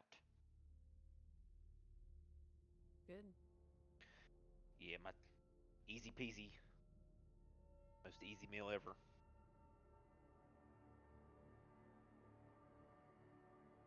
All right, so I'm gonna ask this question while we're on break, since none of y'all are football fans, and unfortunately, I do work in that industry quite a bit. Mm. Who's winning the Super Bowl? Do we know who's in the Super Bowl? I'm just curious what you guys think is gonna happen. Here's exactly what's going to happen. Okay, Okay, I'm ready. The Chiefs are going to win, Okay, and Travis Kelsey's going to propose to Taylor Swift. okay. That's what All right. everyone thought last year. Nah, that's too soon. It was too soon. See, that would have been like too. It was too on the nose for the script, but I'm pretty sure it's in the script this year. You know, I read the script actually. See, she has a spoiler sheet just like I do. Yeah, you know, I did work last year's Super Bowl, and it was not in that sheet. So I'll make a bingo card about what's going to happen, but I think Kansas City's got it, but I kind of want Philadelphia to win just for something else. So they burned their city down again? You know, they just I thought used they burned it Fireball. down whether people won or lost. That too. I love the colors though. For Mardi Gras stuff, it's kind of great. yeah.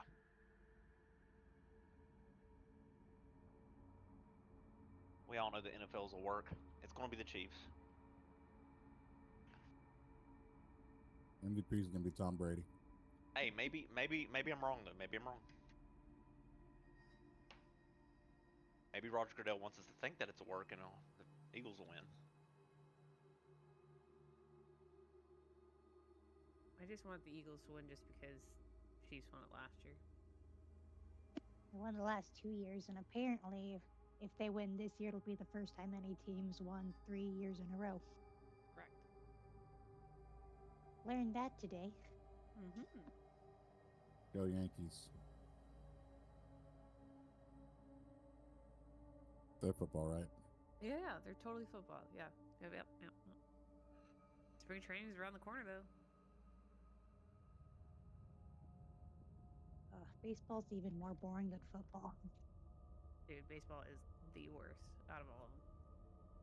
And unfortunately, I do work a lot of those too.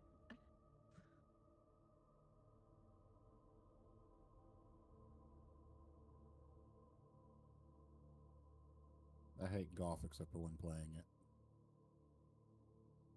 Golf? I can't watch it. I have to play it to enjoy it. Yeah. That makes sense. Yes. God, yeah.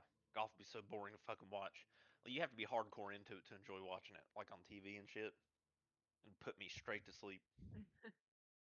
I've played my whole life. So, like, I get golf. I'm good at it. I respect the hell out of it though. It's hard. Yeah. I mean, I was ranked competitively for a long time, but it's one of those games that even today I can watch it in person. Like if I'm like at a tournament, that's okay because I'm like outside enjoying the air. But Yeah. don't ask me to watch it on TV. That's my thing. Like, there's some sports that I ain't watching on TV. Can't do it. Man, you can drive my golf cart for me. How about that? Drive me around.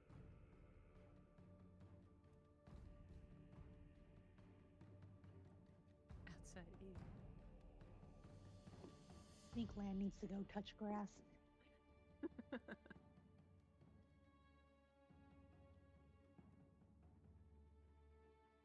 Caddies get paid big too. Sure do. Good one does. We had the LPGA out of our gated community that I was guarding at 2 years ago. Mm-hmm. And they were rolling through with Bugatti. Well, not Bugattis. What's Maserati? Someone had like a Lambo. I'm like, what are y'all doing? Like, we're just caddies. Okay. Okay. You think I should use my 5-iron? Yes, sir. I shall use my 5-iron. Hell, you can use my firstborn. I don't give a shit.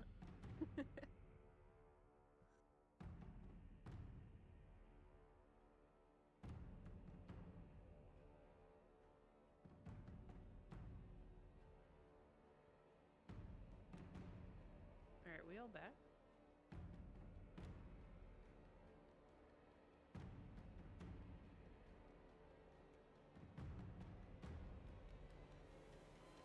I think so.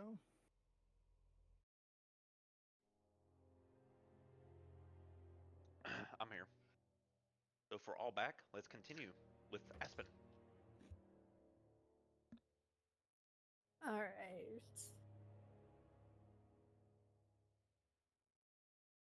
So as to not continue the pattern of me being very separate from the group again, I will come back towards where everyone else is. So it's difficult terrain, so it's going to be twice as long.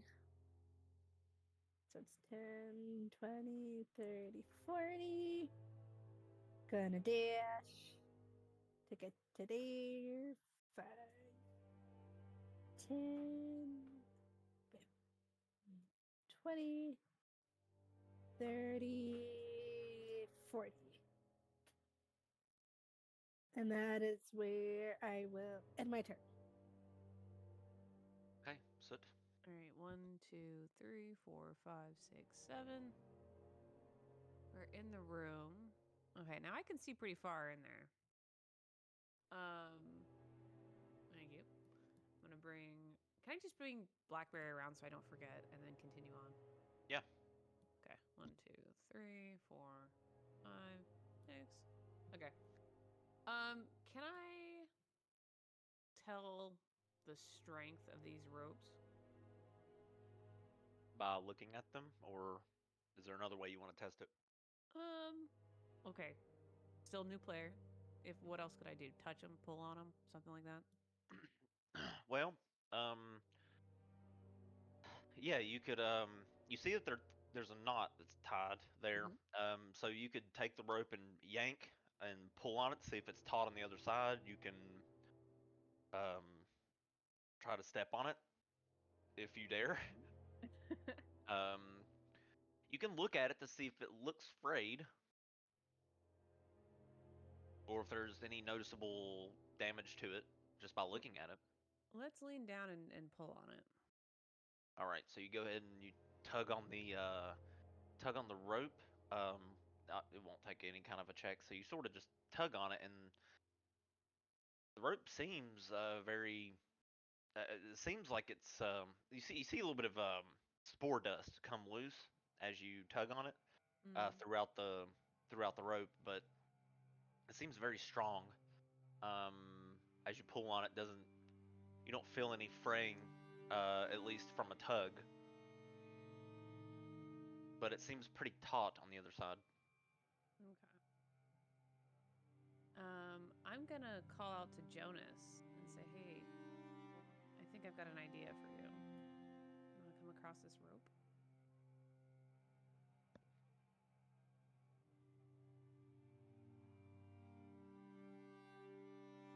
Well, if that's your idea.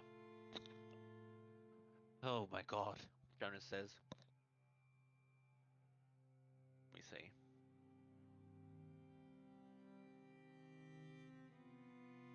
I guess I could, as long as I don't fall.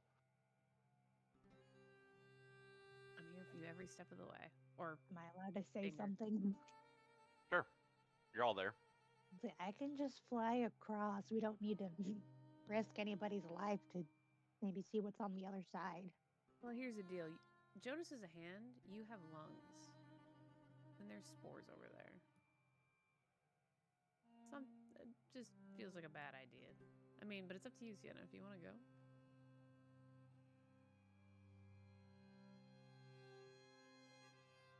Jonas says, well, her flying doesn't make sense, but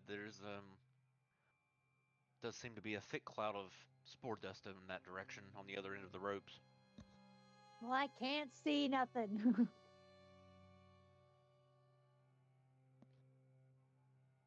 My vote is Jonas, but maybe we wait a second and see what the rest of the party thinks as they enter the room. Okay, for Kappa. Far away, so I'm gonna move in closer where everybody else is.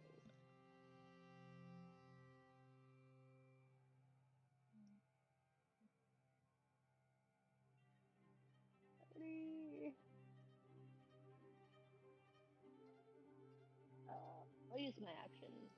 Yeah, so that's my fair. 20 died and faded.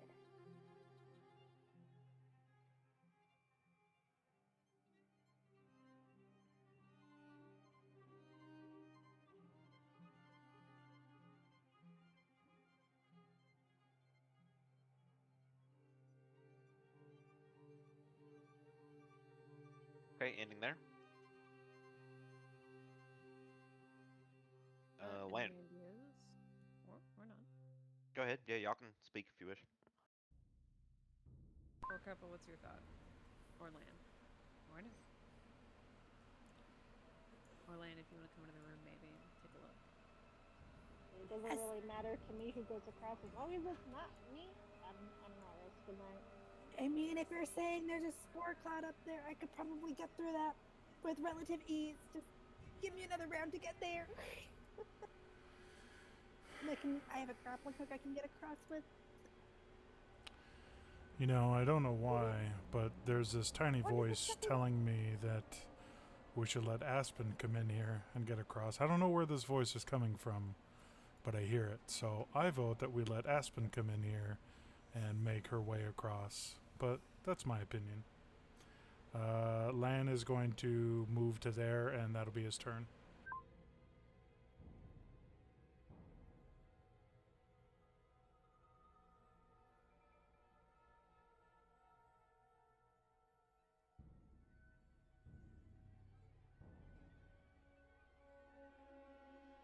Haven, your turn.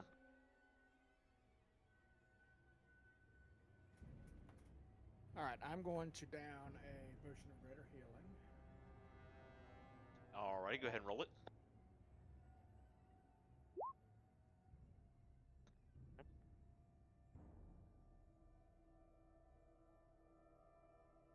And then I'm going to move.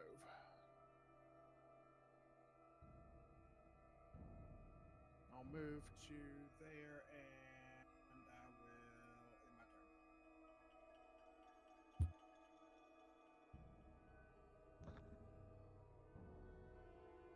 Jonas looks over. Well, she is right. I don't have to breathe, but it would be safer if I just rode over with Sienna, but I would hate for you to breathe in that spore dust and something happened to you. And then we fall down in the chasm below.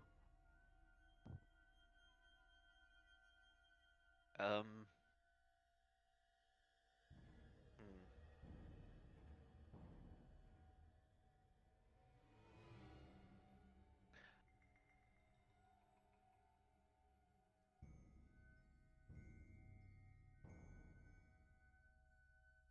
He's gonna wait for others to get in the room. That way you guys can game plan. Vizier.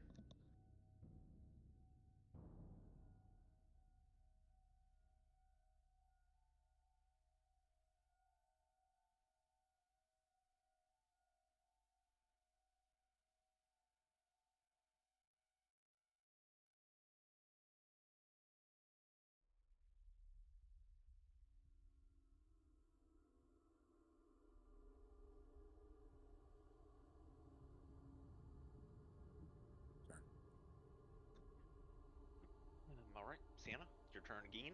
What do you want to do?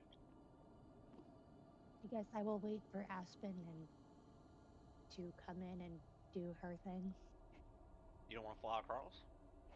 No, apparently not. I mean, okay. Everyone's telling me I'm gonna die if I do this.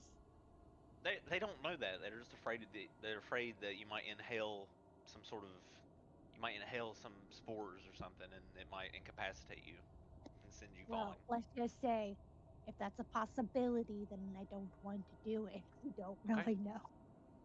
All right. So Sienna will wait for Aspen, which is her turn now. All right. Aspen's going to come All joining right. in. Wow. 10, 20, 30, 40. All right. I'm here. All right. We try to get over to there. I'm assuming. Yeah. Well, I mean that's what you see. I mean, if you want to go over there, that's totally your prerogative. Yep. I want to use the spring-loaded grappling hook that I got from Vizier. Because I think that should reach. I think it's like the range is 60. That's definitely less than 60. Let me see the I want gap. to try and...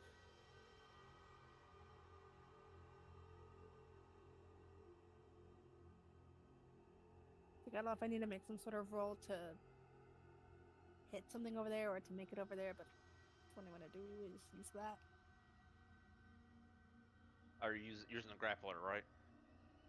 Yeah, I don't exactly remember where he got it, but yeah, spring-loaded grappling hook is what I had. Let me see if I can find a description of it somewhere. The Spring- yeah, Tinker the- was selling it.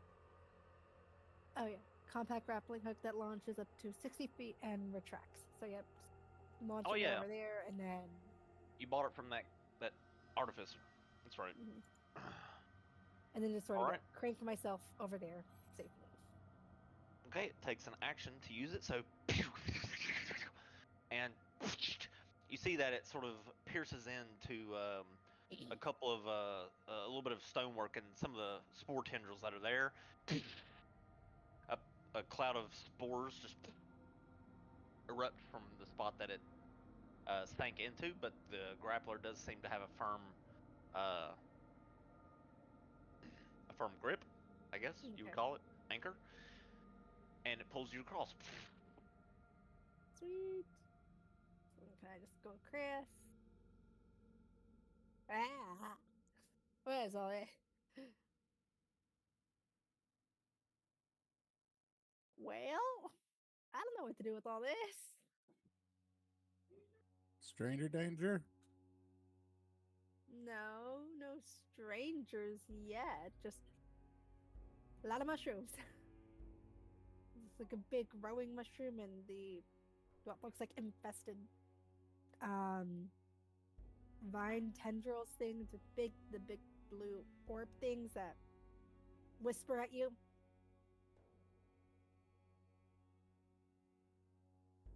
Yeah, it's a big mess of it's a huge. This would be one of this would be considered well, make a history check with advantage, Aspen. Oh my god, I'm pretty sure that's exactly what I rolled last time for history. Well, the scores for you are low because you are a myconid and or you're a mushroom, you're akin to him. So, anyways, this would be a rather huge myconid sovereign nest. Very old too, it seems.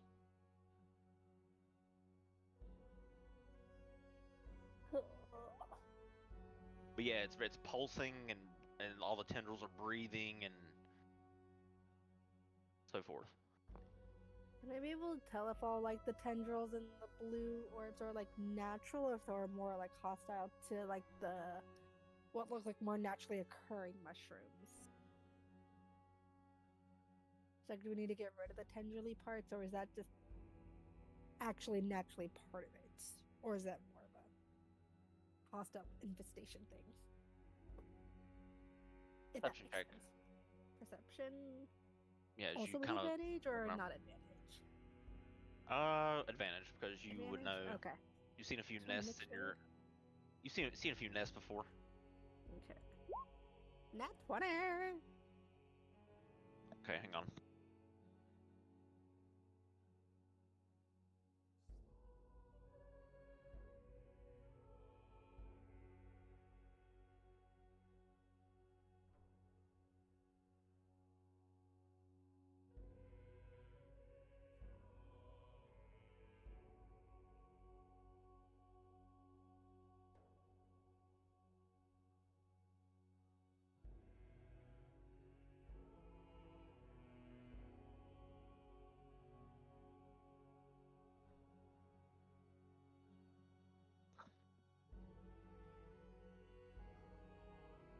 Okay. So, well, technically, for the future, I should have done this, but this would be an insight check but perception's the same. We'll run this the same way. This is a mycelium colony, um, and it didn't form naturally. You also learn that the fungal network here is not a typical myconid structure. It's very warped, contaminated, and stretched beyond what should be possible. It looks like some external force, either necrotic or eldritch, has altered it. And the mass itself is too old. It's not recent, it's decades or older. And it seems like something was left behind here, and the fungus adapted around it. You figure perhaps the Corsairs or Greywater's people must have tried to control it and failed and got overtaken by it. And you look around to the cores, and they're not all myconid. The ones pulsing in the mass aren't fungal at all. They seem to be something else trapped inside the nest. Also, you see a few humanoid corpses, one of which is missing a hand. You see it fused in, yeah, fused into the growth. Their bodies acting as sort of it seems like the fungal growths are feeding off the bodies or something. Maybe like batteries, which is typical in a mycelium, and causes them to expand. The more humanoids that these sort of plants feed off of, the more they gain nourishment and expand. So it's not just a myconid hive; it's a graveyard, and the fungus is just absorbing the dead and growing.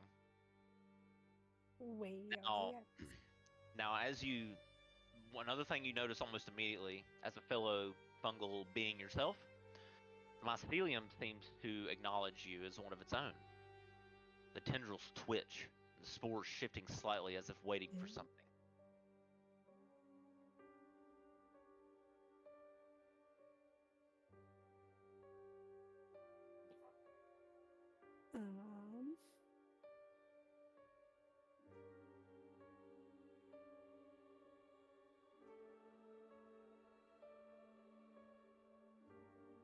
We can suspend initiative for now if you guys want to, unless somebody intends to shoot something or do something. I say suspend. Yeah, we can suspend for now. This will be like a cutscene moment, sort of, that you're in. Would I be able to like kind of crawl in and try and disconnect the vines from the bodies? Let me see.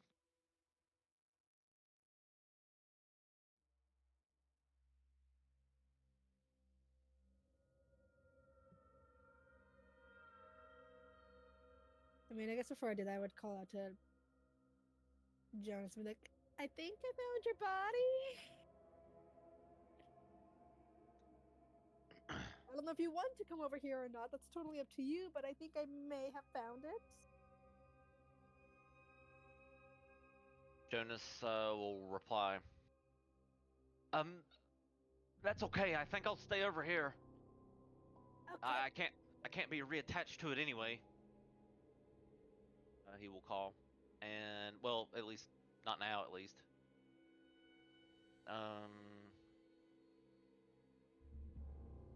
Okay. So yeah, you can. Do you want? So you want to crawl in there and get closer to the corpses? I'd say Yes. they're. I'd say they're Aw. roughly here. So you'd have to get that deep. Okay.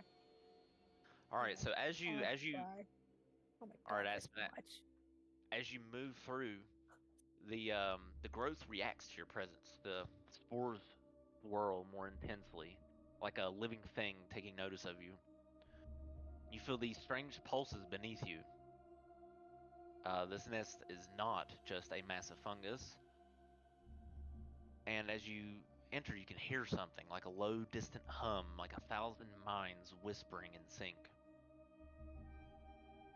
The first corpse you come upon, you pull this body a bit, and the nest sort of gives it free.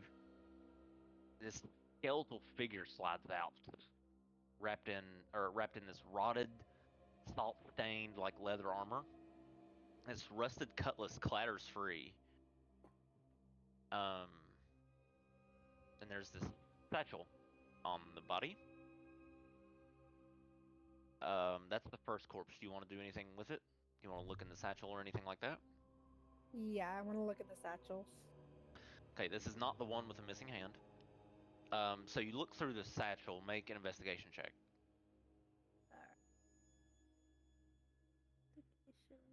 Oh God.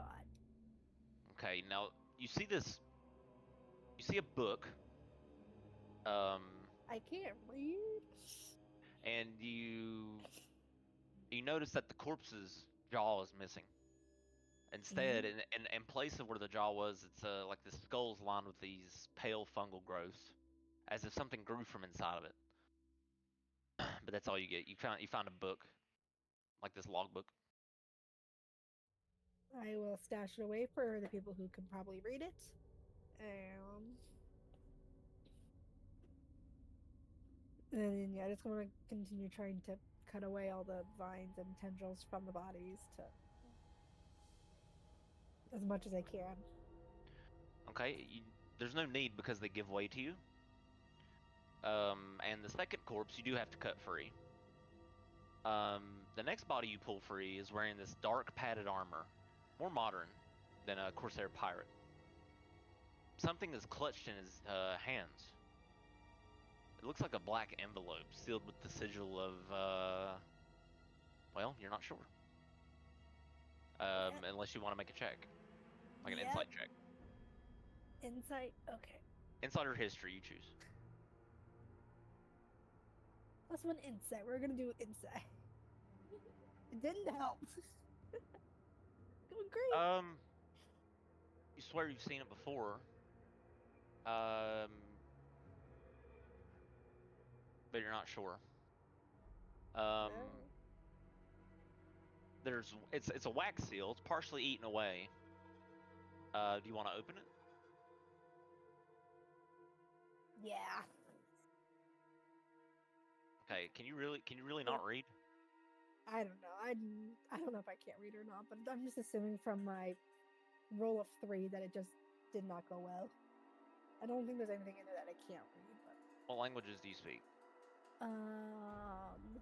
Language, common, and mushroom folk. Okay, as long as your int score is above 6, you can read. My intelligence score is 11, so yes. Okay, so yeah, you can read just fine. So you open it up, and it says, Lord Greywater was right. The relic does not want to be found. It wants to be fed. And that's all that the second corpse had.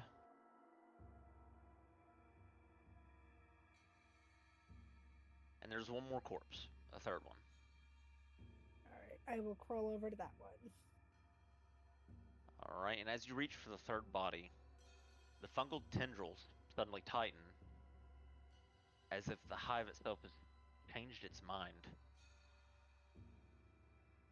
You notice the corpse isn't fully dead. A gasping, wet exhale escapes its ruined throat, and its rotten eyes snap open, blackened by the spores. It starts convulsing violently, twitching, spasming as if something within it is fighting to stay inside. What do you want to do? I want to go over there and try to free them from the tendrils. Regardless of how the tendrils think. And try and save this person. Okay.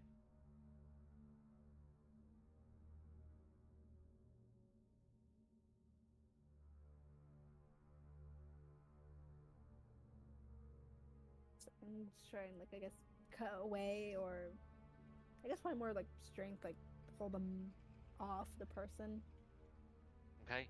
They have pull tightened, them and they have tightened. So make a strength check as you go to rip them off.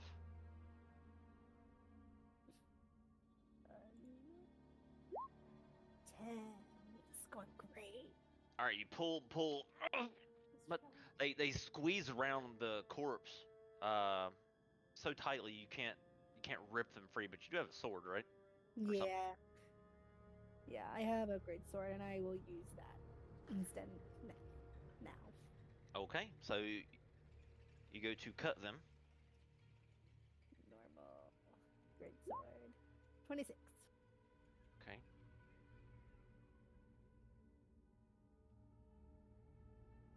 Alright, let me take off rage and strike.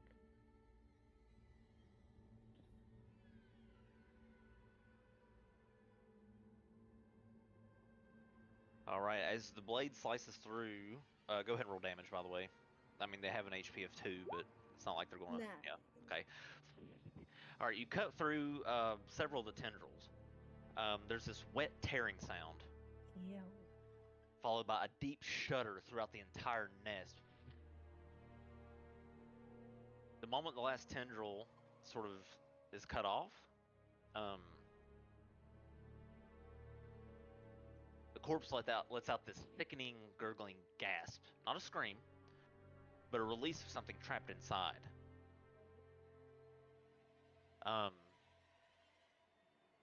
So the corpse twitches violently. The limbs spasm, the jaw stretches too wide as this thick black spores pour from its throat. Its veins glow faintly green, like something unnatural is inside reacting to the severance. Its body begins to wither instantly, collapsing in on itself like a deflated husk. Ew. The entire fungal mass shudders, tendrils snapping back like living nerves exposed to fire. Nearby spore clouds pulse outward, all in your direction, but you've already made the save once, so you're immune for 24 hours. And it slowly becomes thicker and heavier. Okay. One thing that the rest of the party notices is the chasm below, the rocks begin to loosen and fall. This deep, wet clicking sound echoes upwards from deep within the chasm. Something down there seems to be massively shifting. You see the faintest glint of bioluminescent eyes in the chasm deep below. What did I do? What do you want to do, Aspen?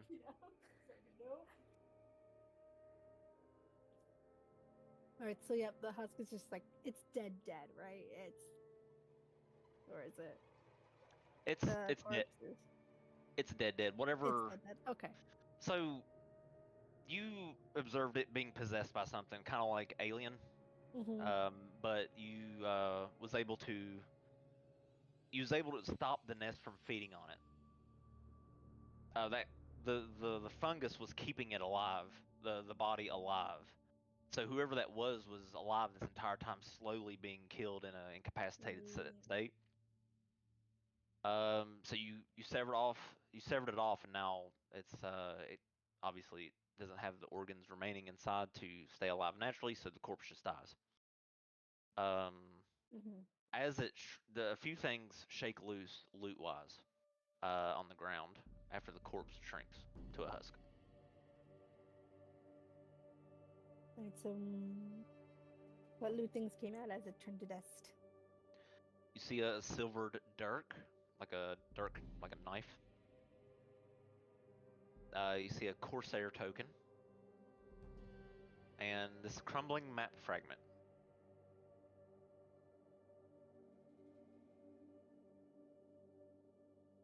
I will just gather all that up and then try and run out. And crawl out, I guess, not run out. Crawl out. Okay.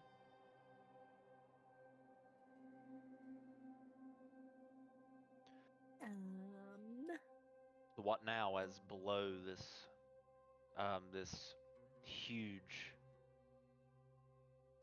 whatever it is in the darkness is shifting below as the rocks from the chasm crack and break free and begin to fall down into the chasm. I'm gonna vortex warp her 10 feet behind me. Okay. Aspen, you are vortex warped to the other side of the chasm.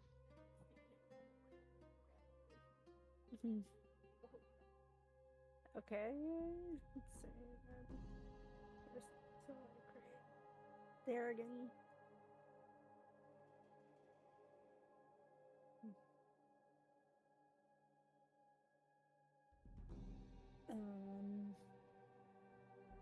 like, we should probably leave before whatever's down there finds us. I don't know what's down there.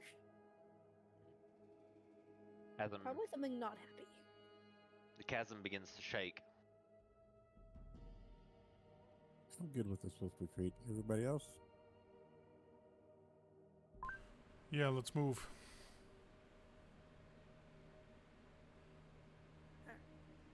Should we resume initiative or should we stay at home? I think we're all collectively trying to get the fuck out of here as quick as we can.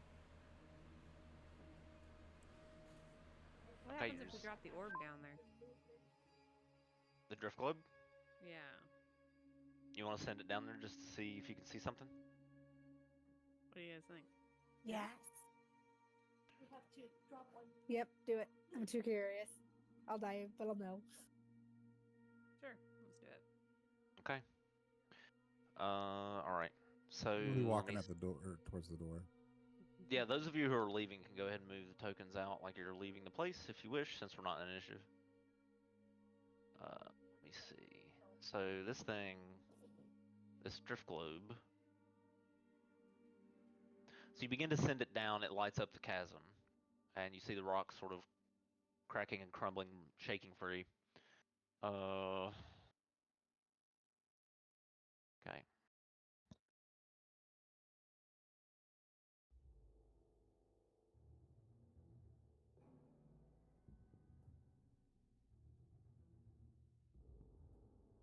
He'd be noping out.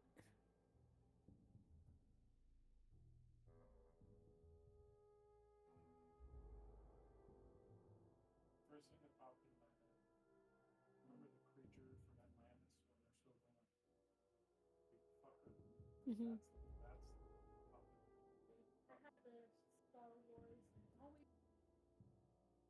So the drift globe goes down, and it goes down and down and down. I would say about until it gets to around 60 feet, and on the edge of its light, you see it light up this enormous looking carrion crawler. And it looks like it's slithering around down there as if it's been awoken. And it's looking up at the chasm. It sees the glowing drift globe. And it's sort of hissing in its direction. You guys hear this tremendous hissing and growling sound from this enormous carrion crawler below. And it has this blue pulsing sort of fungal like blob on its head. And its tendrils stretch out and it looks like it's infected the carrion crawler. Wasn't on the notice board. Let's go. I mean, didn't we say we would clear out this sewer dungeon? I'm pretty sure this is probably what's infecting it. Part of the jump that we said we'd kill this thing. He said vermin, oozers, and worse. Said big rats and mushrooms. This is not a big rat and mushrooms. What you do see is some of the fungal growth over there is regenerating from where it was cut.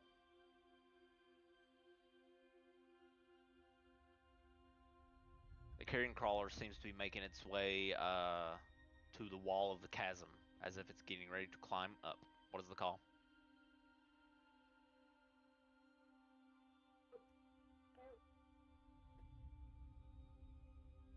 Cup, are you trying to say something and you're muted? Nope, just panicking. Okay. And getting picked up by my mic. Yep. That's all. Question is am I able to grab that orb? Or Oh, is you it just gone forever?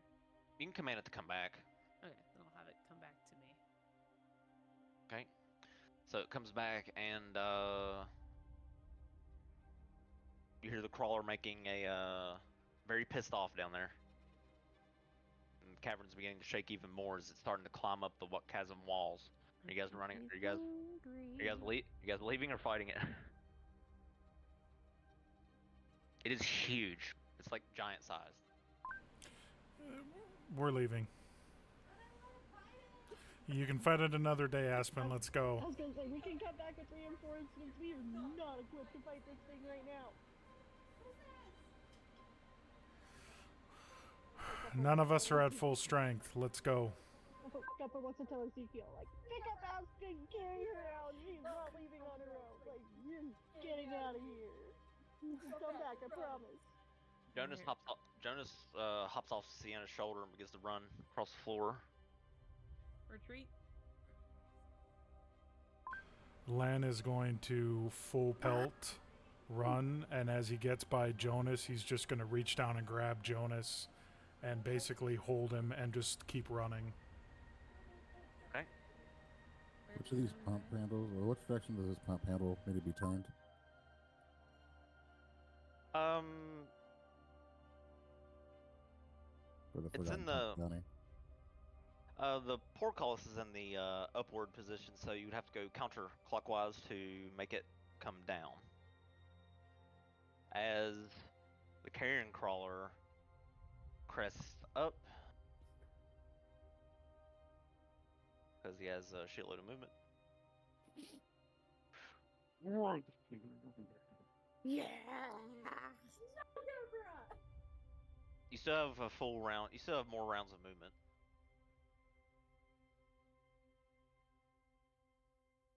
It does not look like it can fit through the bars, by the way. I'll turn this counterclockwise then, or I'll put it down. Okay. Vizier begins to turn the valve, and the portcullis begins to descend. Oh, not like that, but it begins to descend down into the lower part of the sewer, opening up the pathway in the middle. Making sure everybody's on this side of it, so it can't. Like, we're not locking anybody in. Yeah, Taven, are you all the way out yet?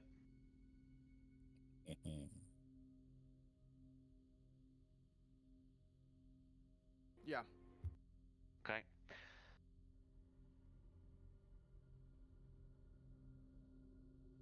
Okay, now I'd say would be an appropriate time for us to jump back into initiative. So, Aspen, what do you want to do?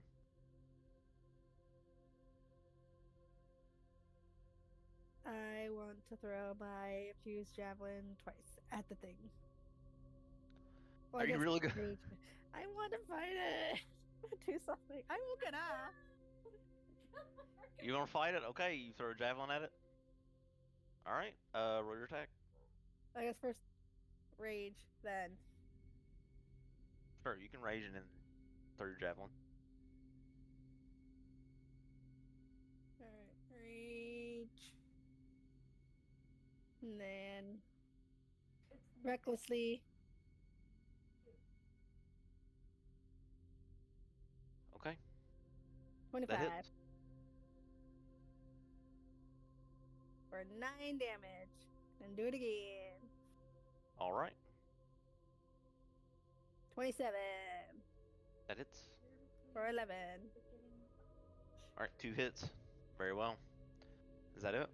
Well, when I rage, can I do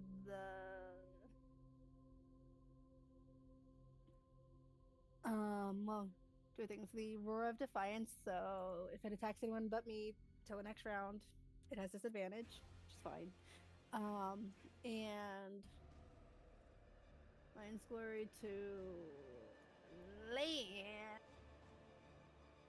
So he has rage damage when he hits melee. Okay. Because you can sneak attack, it's fine. Everybody's running. She's like, "You're gonna fight, right?"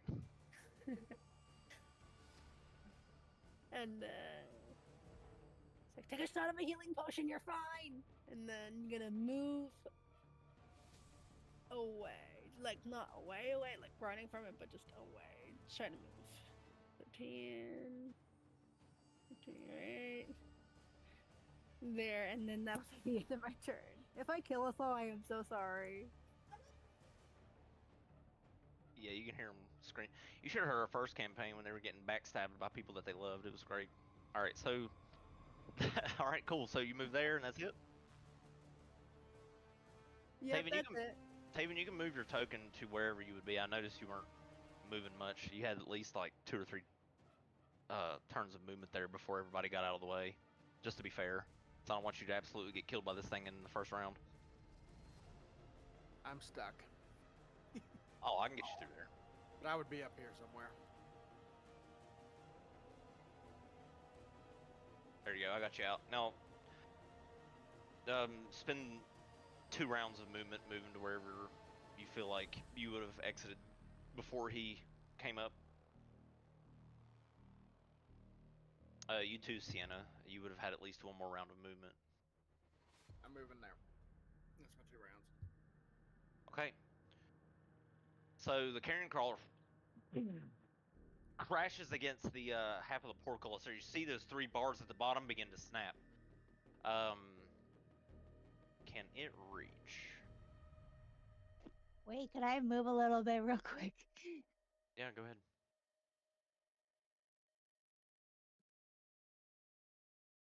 Okay. It's going to.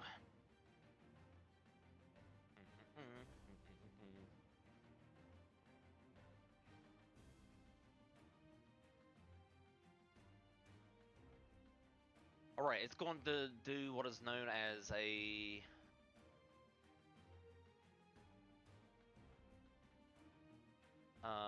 Okay, yeah, it'll just do 3 tentacle attacks. And it can't do its bite attack, but it can do 3 tentacle attacks. It gets 4 attacks, but it's going to do 3 tentacle. It can't bite you because it's not in range, obviously. So the first tentacle is going to go towards Aspen, who threw javelins at it. Fair enough. They all might be to you. I don't know. It's really pissed.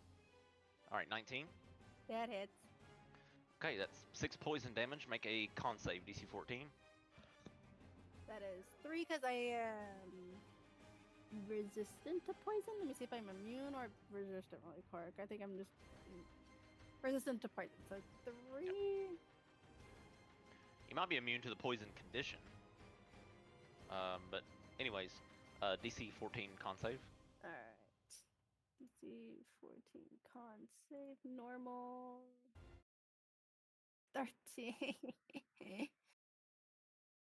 Oh. I have a point of luck from when I pretended to be a naturally occurring mushroom. Can I use that now?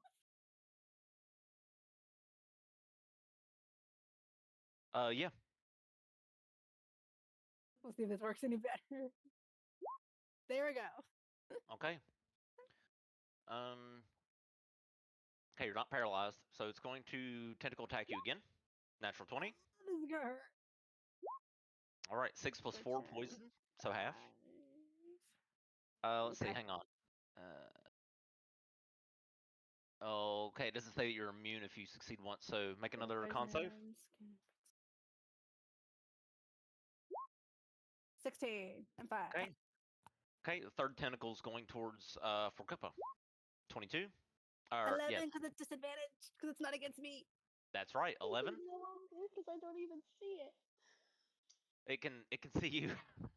That's garbage, but it missed. 11, so you're fine. Yeah, I know. So It misses. here's the reason. Just to FY, this is probably knowledge that sorry,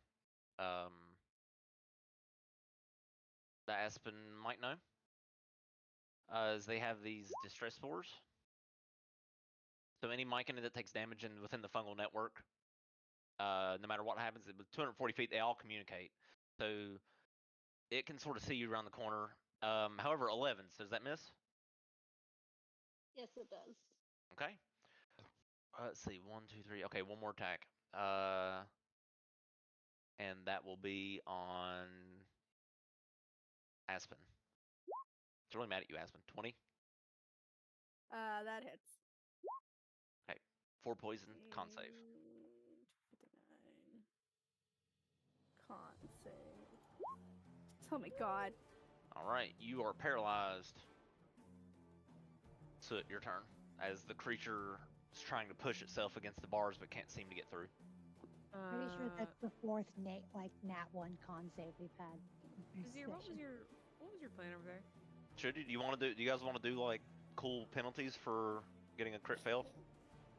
Right now, no. We can. I want to be fair, but like, maybe we can start now. We won't do it for this battle because that'd be so unfair for me to spring that on you now. We'll think about it for the next game. Go ahead. So Vizier, what were you doing over there? You tried to open that? I just closed it. We have there was a bounty down here. I figured I'd grab it or try to do this while we're on the way out. So my question to y'all is, where are we going? What are we doing here? So what you see is this portcullis is about halfway down. One more round, it'll be all the way down. Mm-hmm. And it's a long tunnel that goes on for a while and takes a turn. Mm-hmm. Alright, well, let's do this. I'm going to stand here, and Blackbeard's going to do the same, and I'm going to end my turn. For cover.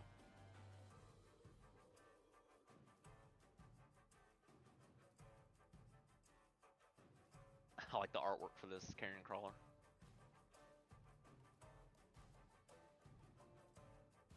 At like the bottom of the screen. Yeah, I'll try to share it. It's got adventurers fighting it. It's pretty funny. Oh, is that what that is? Yeah. Let me try to share They're like it. outside the circle. Yeah. They're a little bit off the token. Let me share it here.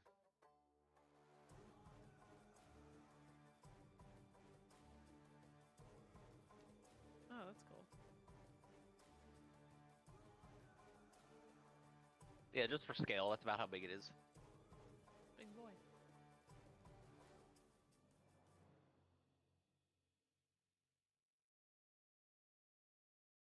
Oh, it's cool. I didn't realize that one of the people are actually their feet are on the outside of the token. That's cool. Just realized that. All right. Anyways, for Guppa.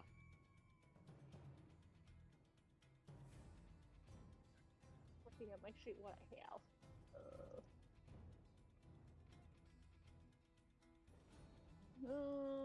Sure, why not? Let's do that. You're not helping, Deborah. It's come here and nope, that was the wrong button. Hold on. Sorry, I'm clicking things on the computer. I don't mean to.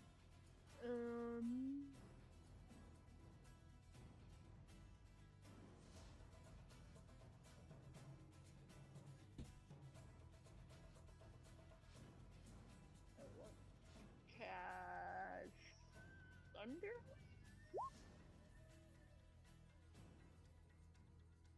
It's just in the 15 feet. It is, yeah. So yeah, adjusting that. It has to do a con save. Yeah. The carrion crawler will have to make a con save and gets a 19. That passes. So it gets half damage. I'm gonna roll the damage. Okay. 6 if you round down. We'll round up because it's taking half. Okay. And then probably gonna affect my movement, but can I push Aspen while she's paralyzed? Trying to push her like Yeah, I mean, you could actually you can push her. Make a yeah, make a strength check. That's not too bad. Let's see. Well, I mean, if it's like a shove, it'd be an athletics check. Should I use strength or athletics? If you use athletics, it'll shove her like, and it'll send her flying back a few feet. Yeah, so more down towards the hallway where everybody is, not into the sewer. But yeah. Yeah, you can do that. That's the goal. Okay, athletics. 15. Okay, since she's paralyzed, she can't contest it. So you push her. What's your score? 0. She goes 5 feet. And then just running after her, like pushing her as I run. Okay.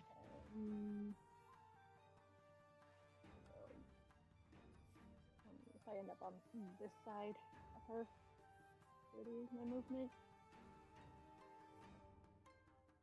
And where did it go? I want to use my bonus action to hide. See if that does anything. Okay. Land, your turn. Nothing, because I got a 4. 14. Lan is going to try and pick Aspen up and throw her over Ezekiel's shoulder.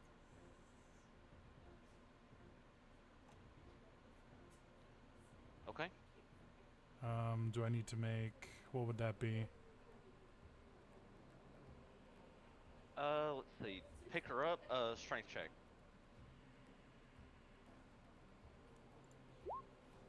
Okay. You're unable to pick her up. And then that uses my action, correct? Free action for that. Free action, okay.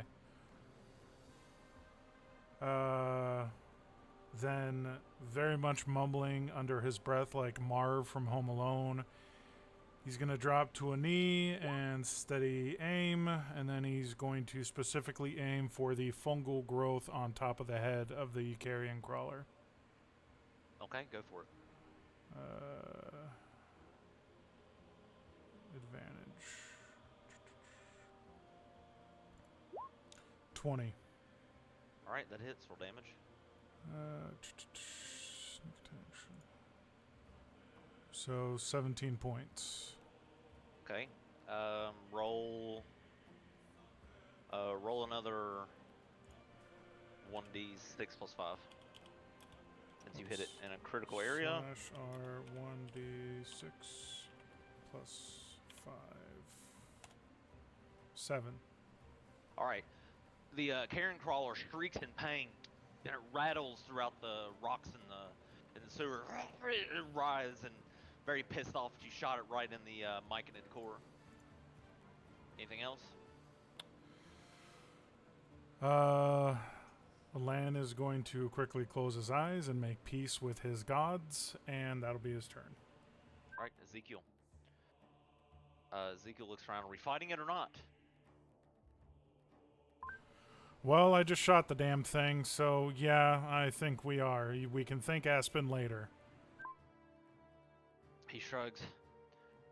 He was going to pick up for Cuppa, but he doesn't know. I mean, he didn't know if we were leaving or fighting, so he's just gonna shrug and he's gonna like battle cry and run past Aspen and close the gap, and he is going to just unleash. All right, so he is going to. I'm not gonna use a spell yet, but I'm definitely gonna use a smite. All right, he's going to attack and try to smite the creature. That hits. All right. He can't reach the core in its head, but he can hit the creature for that much. All right, 23. Boom! This burst of light explodes from his sword as it connects. He will attack again and smite again if he hits.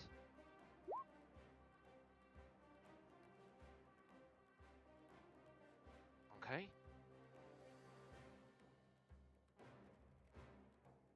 Boom, boom. 2 explosions of light as Ezekiel chops into this enormous carrion crawler. Taven, your turn.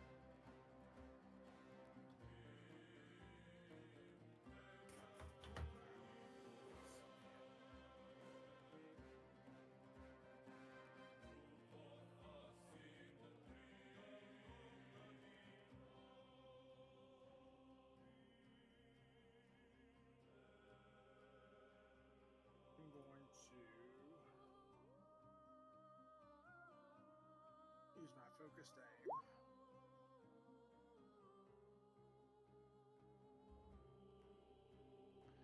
Okay.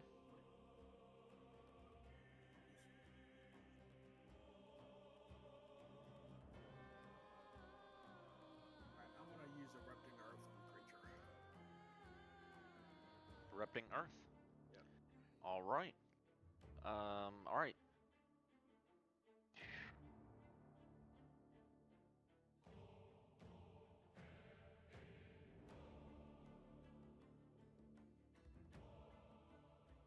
Okay, it has to make a dex save.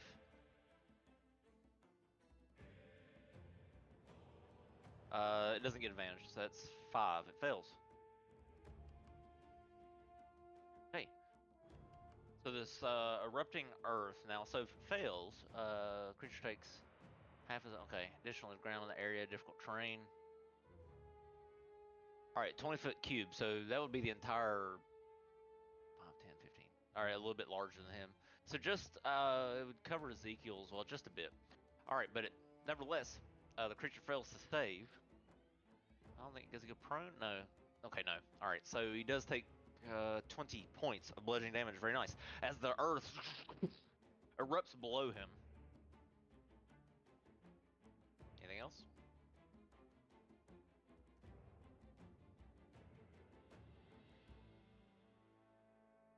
I am going to.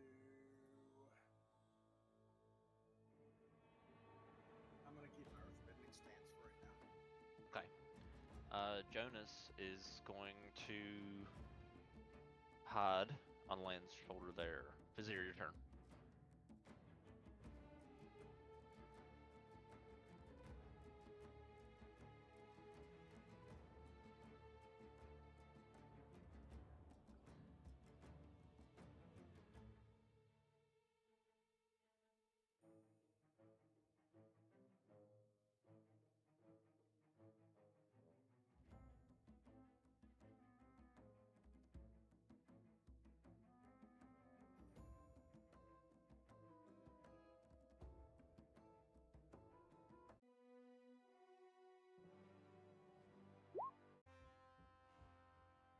Shocking volley Yeah. on the creature. Okay.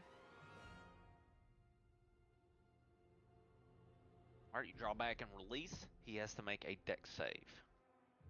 As this lightning bolt flies through the air towards him, he gets a 4, so that's a fail.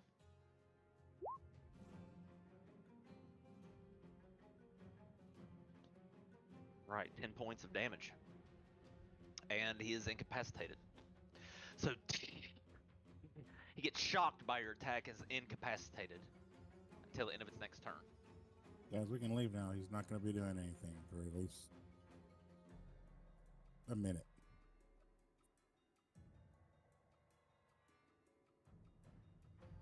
That'll be my turn. Sienna. If it's an incapacitator, that took away a lot of the things I was thinking about doing. I mean, if it's incapacitated, we might as well maybe try to attack it. It just can't take actions or reactions for incapacitated. Yeah. I mean, So it won't. It can move and stuff on its turn, but it can't get closer because it's stuck. It can't get past those 3 bars that are on the bottom of that thing there. It seems like but his tendrils can reach, but he can't use them because he's incapacitated.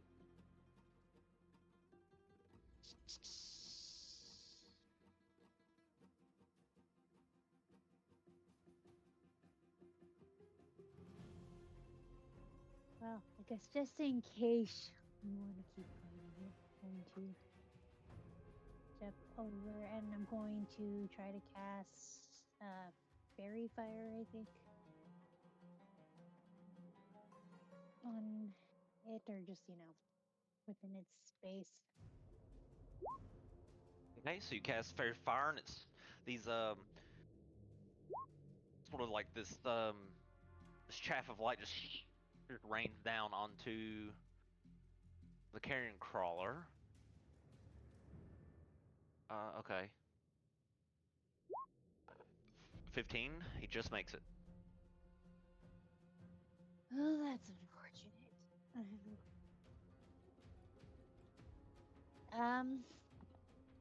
For kicks and giggles, I'm going to vertically inspire Aspen and I'll move back, and that'll be my turn. All right, Aspen. You can also share your inspiration. I'll share my inspiration with Vorkappa, and let's see. Can repeat saving throw at the end. Okay, so con saving throw. Can I use my inspiration? I'm gonna use my bardic inspiration. How much is it? Yep. It's a Anna? D8. D8. 18.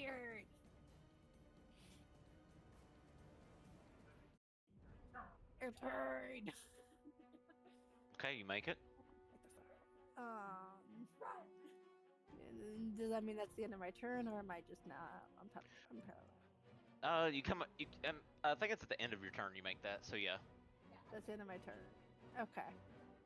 the carrion crawler cannot react or act until the end of this turn. Soot, your turn. All right. So I guess we're fighting. All right. 1, 2, 3, 4, 5, 6, 7. I am going to. Can I yell out like advice during someone else's turn? Yeah. Please. Yeah, you can help each other. Lan is going to yell out, aim for the fucking mushroom growth thing on its head. That was. It's not on the artwork, but he has this blue myconid core just pulsing on its head. All right. Well, then let's aim for that with our heavy crossbow. Okay.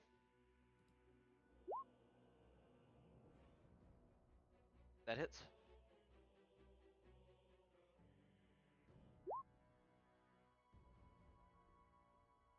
Okay, roll 1d10 plus 3 again.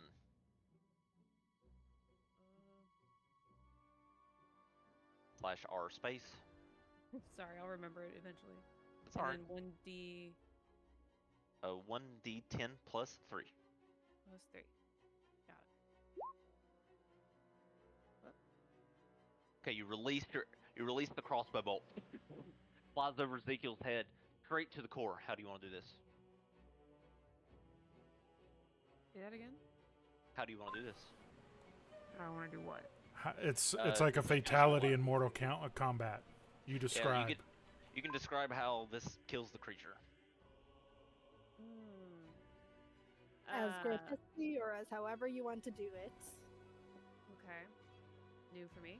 So the arrow gets sucked into its targets before imploding on itself, and the head bursts into a million pieces while the body slumps to the side.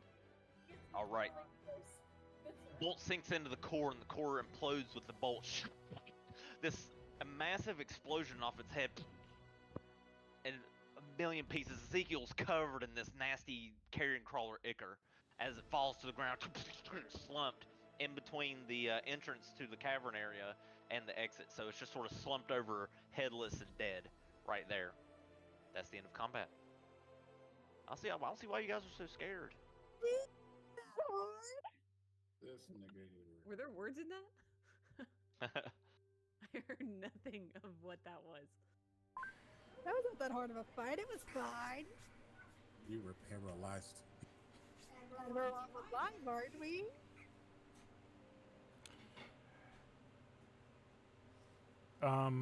Lan is going As the person who took the to blunt of the damage. We're all fine. Lan is going to approach what's left of the carcass. Is there? So Lan's intent is to cut off something that can, as hopefully maybe like a bonus for the turning in the bounty or whatever. He's looking for something that he can cut off because now that the head's gone, is there like an arm or a limb that he can cut off to be like, yeah, by the way, this fucking thing was down there and it was fucking huge. Is it male or female? Because Bland doesn't want to know. Bland doesn't want to know. He's not going to check. Land definitely spiked a look. 100%. Well, easier than a piece of carapace or a limb. Also, I'm going to ask, was there anything, Taven, that you needed? People are harvesting stuff for weapons. Is there anything we can harvest here?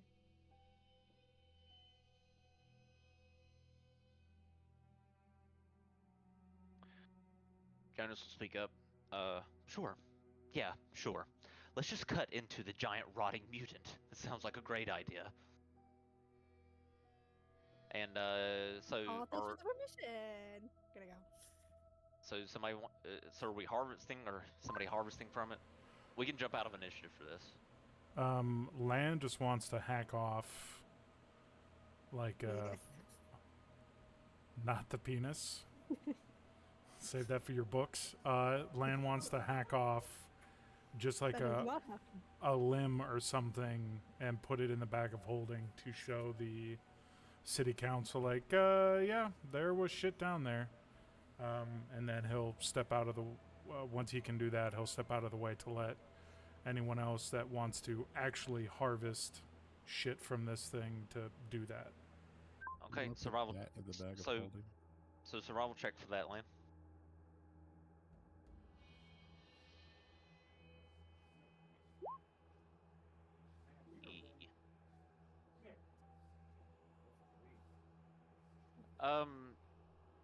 Your its carapace is so tough that you're unable to harvest anything from it, Lynn. Fair enough. And then Lana is going to look at Jonas and say, stick around with us long enough. Trust me, you'll figure out that we are the captains of doing dumb shit. And He looks over and he says, "Yeah, I figured." He says, yeah, it's a fun time. And then Lan will just kind of move back out of the way over here. And for Kappa, like, good-naturedly, but also trying to cause a little bit of pain, punch Aspen in the shoulder and be like, "Can you just not try to kill us every turn you get, or every chance you get?" It's not every turn. I'm sorry for trying to complete the job we signed up to do. We did not sign up for bugs. I signed up for rats and mushrooms, not bugs. I think it's vermin adjacent with what was in it, and this counts as vermin adjacent. We were warned there'd be myconid stuff in here. This is technically a myconid thing. Technicalities don't count. So technicality, I'm right. We signed up for this job of clearing whatever was infesting. This is infesting.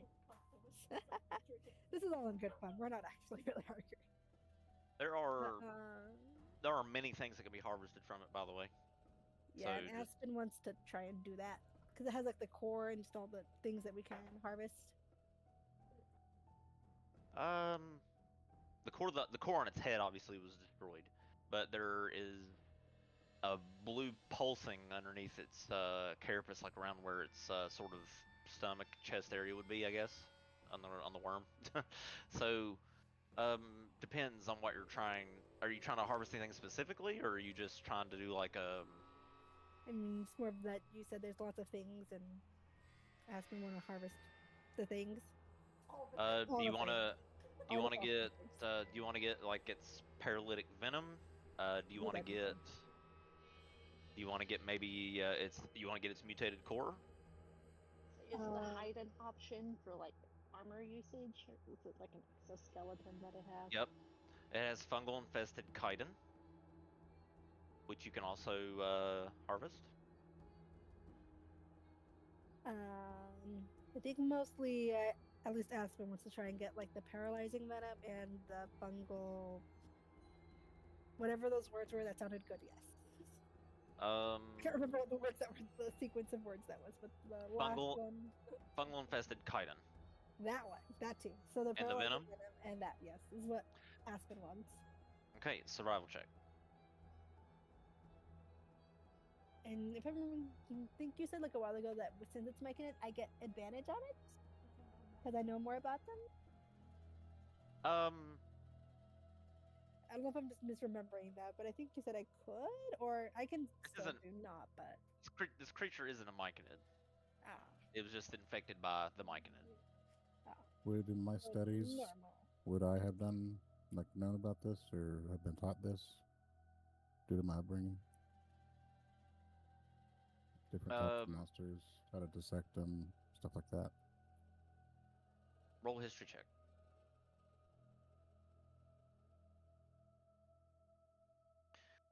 Oh no, Unfortunately, okay. no. It's just a normal roll. I can do just a normal survival. That's okay. 11. Okay.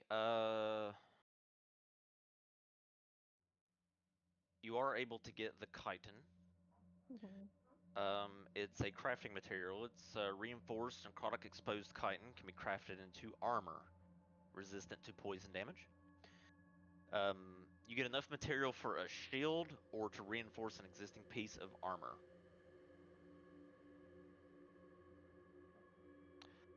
So you get fungal infested chitin. Fungal infested. Here, I'll paste it so it's in the chat. Thank you.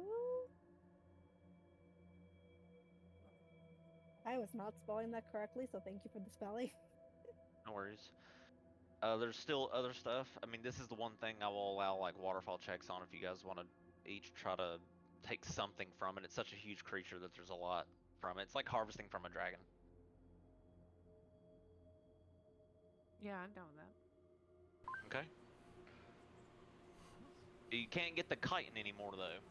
Just keep that in mind. Once something is taken, it can't be somebody else can't get also more chitin, for example. Did you say something about a venom? It has residual paralytic venom. Yes. Can I scoop some of that up and put it in a vial of some variety? Survival check.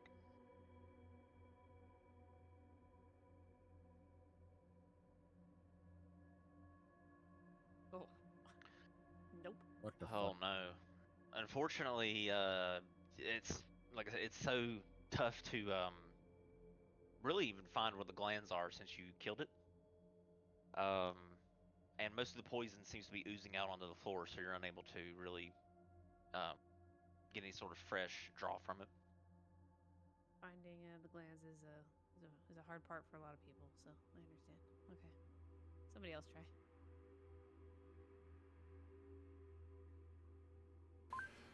Can Lan try for the venom? Yeah. Everybody until we succeed. Unless we all fail.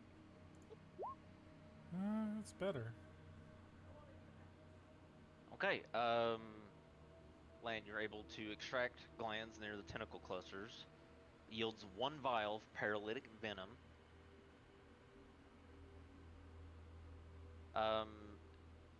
Yeah, so you get a 1 dose of paralytic poison.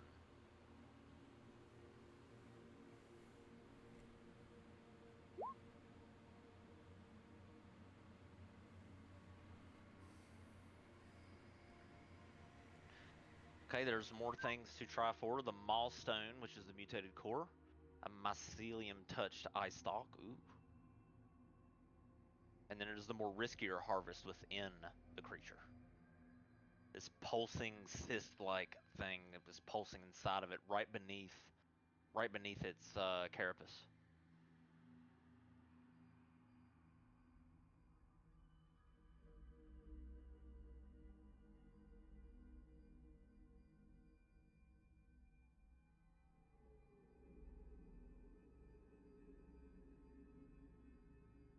I'm really bad at survival, so I don't want to try those things. Could I like look at its exoskeleton or skin type thing to see how useful it would be for armor? Like what benefits it could provide?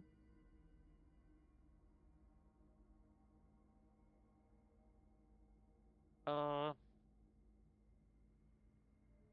yeah, insight check.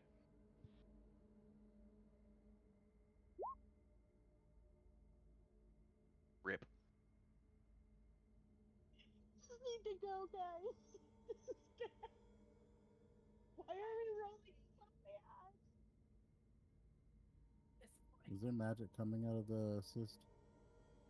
Arcana check.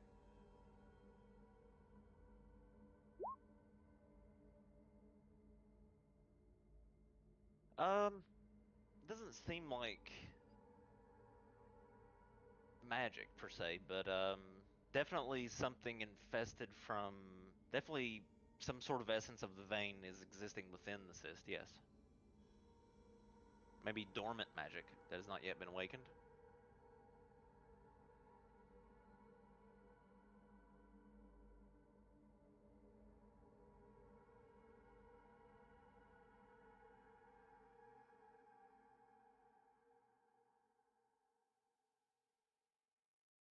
Silver's only for undead, correct?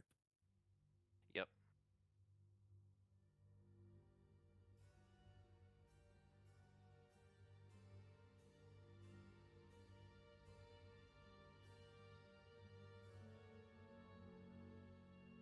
Can I try to get into the cyst?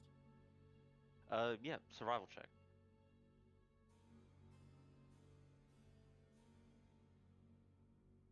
Oh shit. Okay. Um. Well, that's what you needed. You needed 20 or higher. So this pulsing cyst, as you go to extract it, buried within its bloated torso is this glowing sac. LOL. Um, you see something inside of it.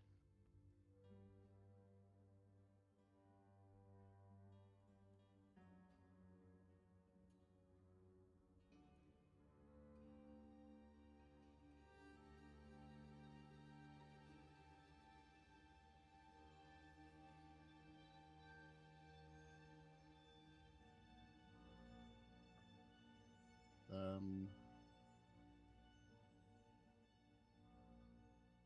is it out of the body? Yeah, you're holding it.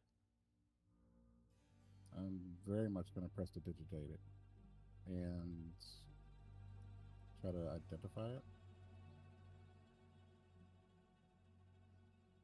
Can we identify and move at the same time? Like I'm focusing on it, but still able to walk? Not if you do it ritually. It'll just be a spell. I'll burn the spell slot. Okay.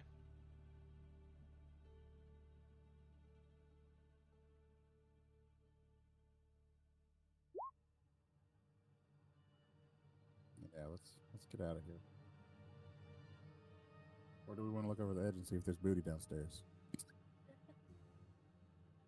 You see the so what one thing another thing you do notice is all of the fungal growth that's around is slowly disintegrating.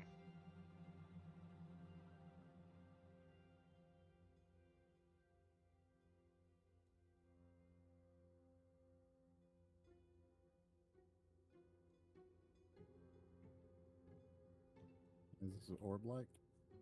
Or just very much an orb? Or like a shard of something?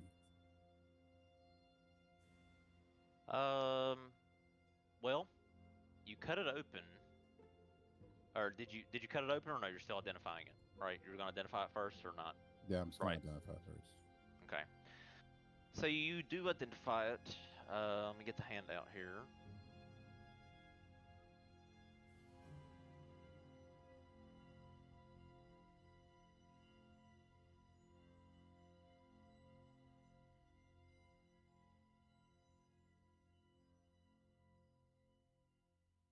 Um,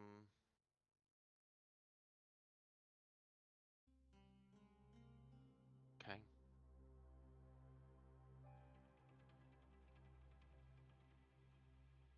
Let me find it if I can find it.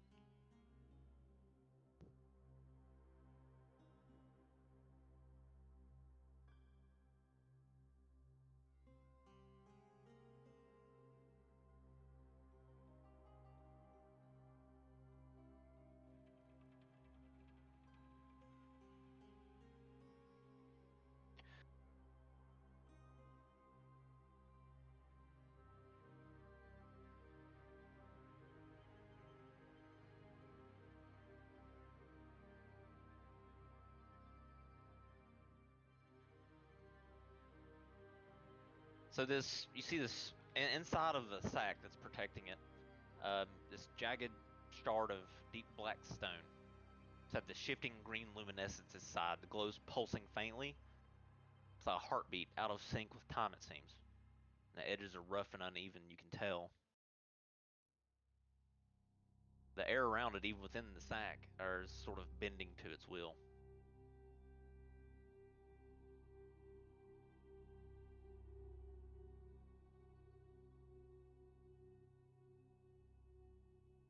I'm just gonna stow it in my bag of holding, and we'll discuss it with the group whenever we get back to the tavern, the inn.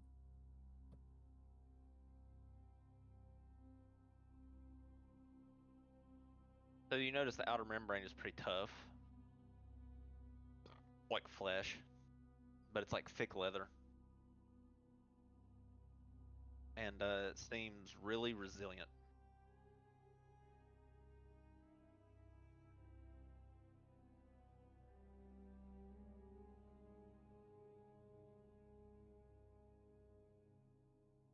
Jonas looks on. You know, we could just burn it, he says.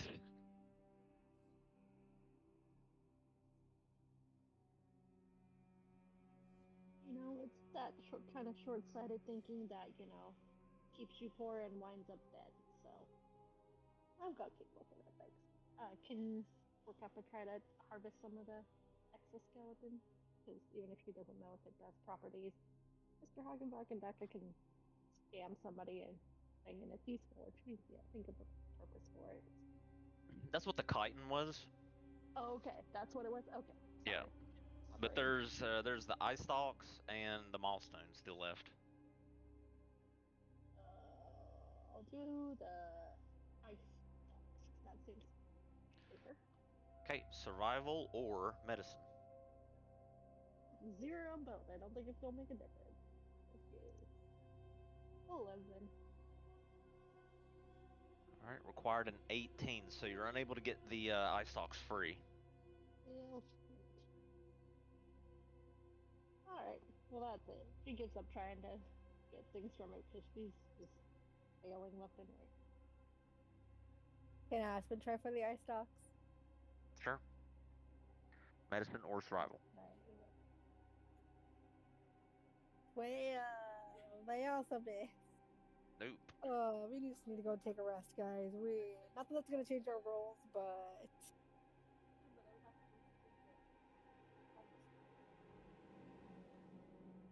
All right, so the fungal growth begins to disintegrate all around, and the spores begin to clear out of the air in the sewer, as you guys have seemingly eliminated the fungal growth, and it's expanding spread upon the sewer as it slowly decays and, well, sort of disintegrates.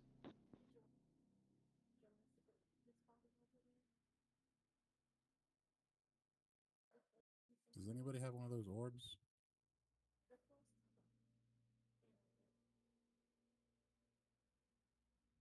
Which orb? The glow orb? Drift globe? Globe drift? The one I have? The one that's out? Oh, yeah. Sorry, dark vision plays tricks on me. Do we want to see if there's anything down below? I mean, it can't hurt. Is there anything at audible first you got hurt the downstairs? most, you're fine. Or under where we're at? Am I good to move over here and drop the orb down? Yeah, you can send the drift globe down. After a round or so, or two, the drift globe will descend down.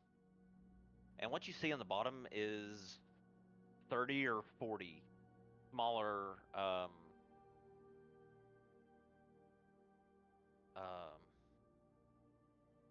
carrion crawlers wriggling around down there. Yeah. But each one of them seem to be curling up and dying one by one.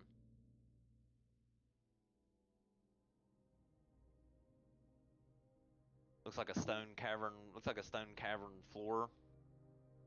Did we harvest all these guys off that we fought earlier? I know Taven harvested one of them, but is there other people that need to be harvested over there? Or could be, I should say. Yes.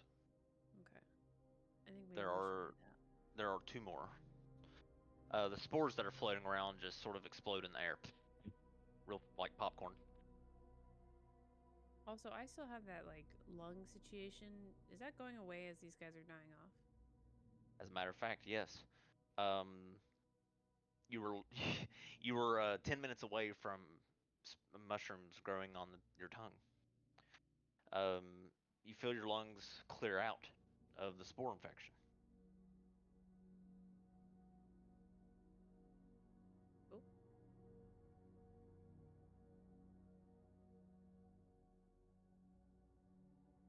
Does someone else want to try to harvest those guys down the way? Because apparently I'm no good at that.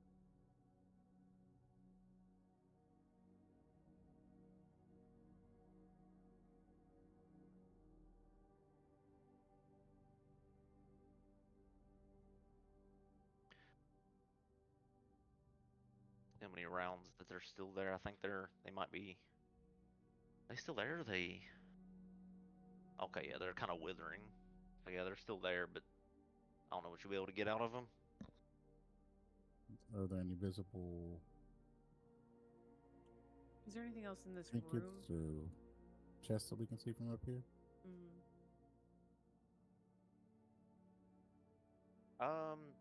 What you saw on the other end was where the corpses were.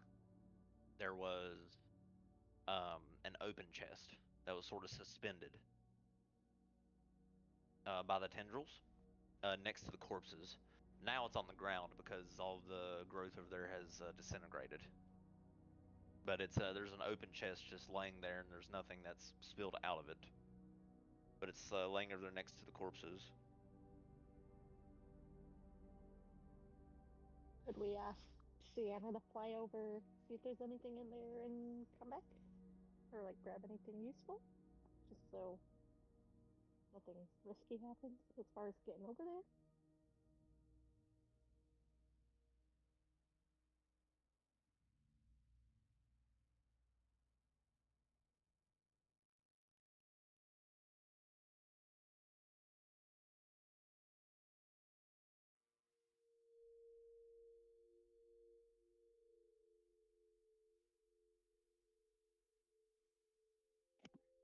Are you asking me something?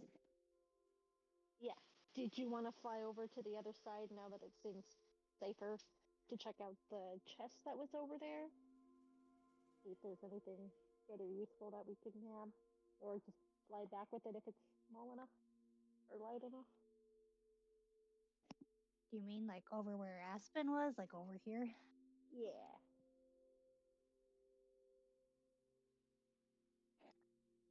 I guess I can. You're gonna fly over. Yeah, I will fly over. Okay. So yeah, all of that is disintegrated by now. When you get over there, you see an empty chest sort of laying there, and the corpses from earlier are there, except for the one that descended into a husk. It's disintegrating as well. But the chest is empty? It looks like it, yeah. Could be the items that Aspen looted while she was over there were in the chest. Check for secret compartments. You never know. You can check the chest, yeah, for it has some sort of secret compartment. Okay, I guess I will double check the chest to make sure it is truly empty.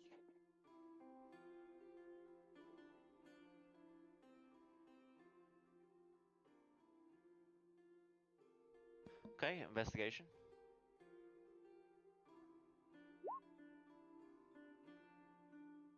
Okay, so you look around the open chest, you flip it over and flip it back. It's a medium sized. It's actually a decent sized chest. And the when you flip it over, you see the last little remains of disintegrating spores from the inside of it, and you actually do discover a secret compartment. Look at you. There is a panel. A subtle indentation as if there's like a false bottom, so you just press in on it and it clicks and opens. You find a small black velvet pouch, a rusted iron key, a rolled up salt-stained map fragment, and a sealed scroll tube.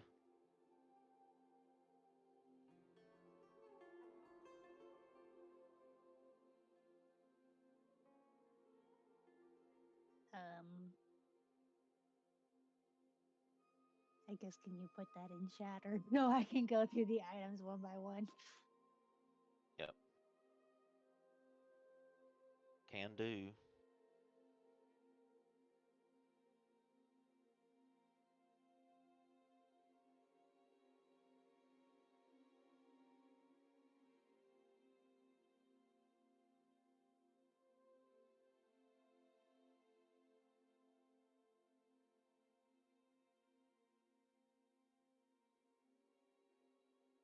Okay.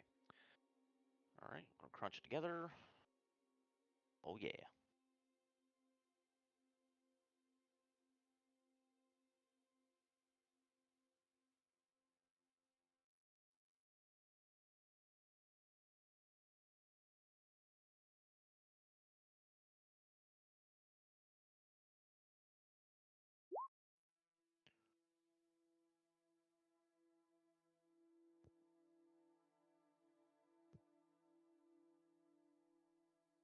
The sealed scroll tube has a familiar ship's wheel sigil wax sealing on it.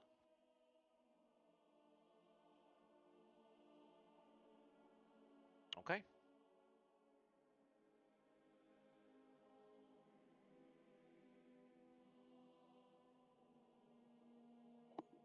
Are the gemstones what was in the pouch or something? Yes, they were in the pouch.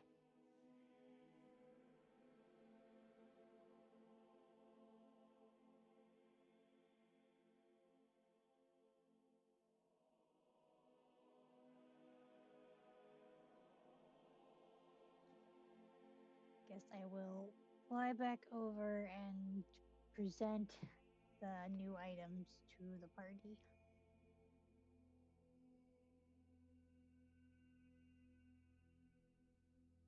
My recommendation is we can go through this stuff more where it's safer, you know, not at the risk of more creepy crawly bugs coming to get us.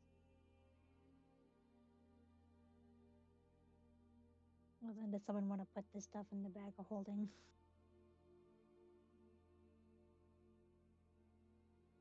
Or I can throw it all in until we're safe.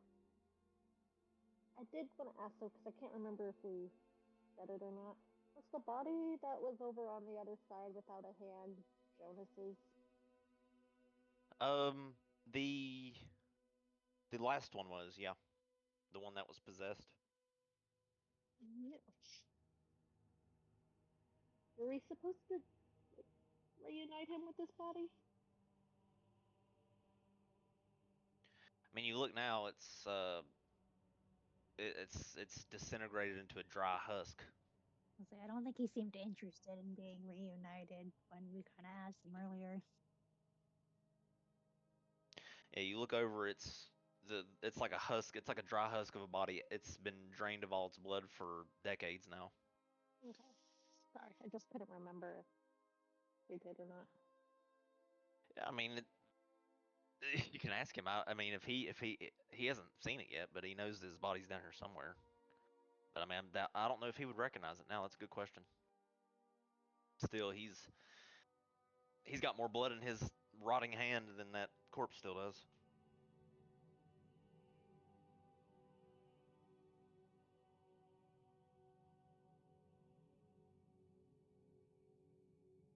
But yeah, you do see his body over there, but it's a drained husk.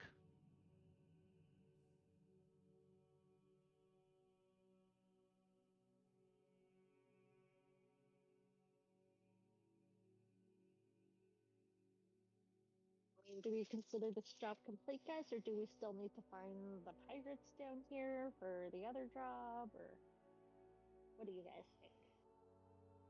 The question is there anywhere else to go? Because obviously there was that area that Aspen you started to go to that we didn't check out at all? Was there anything else up there? Or did we just bounce? All that was in there was a large pipe and some little shits that are now dead. Okay. But they were, well, are you talking about more of where I was following them? The other two? There, I have no idea where that leads to. So we could check that out too, but. Jonas, do you know anything? Have you been chilling around down here at all?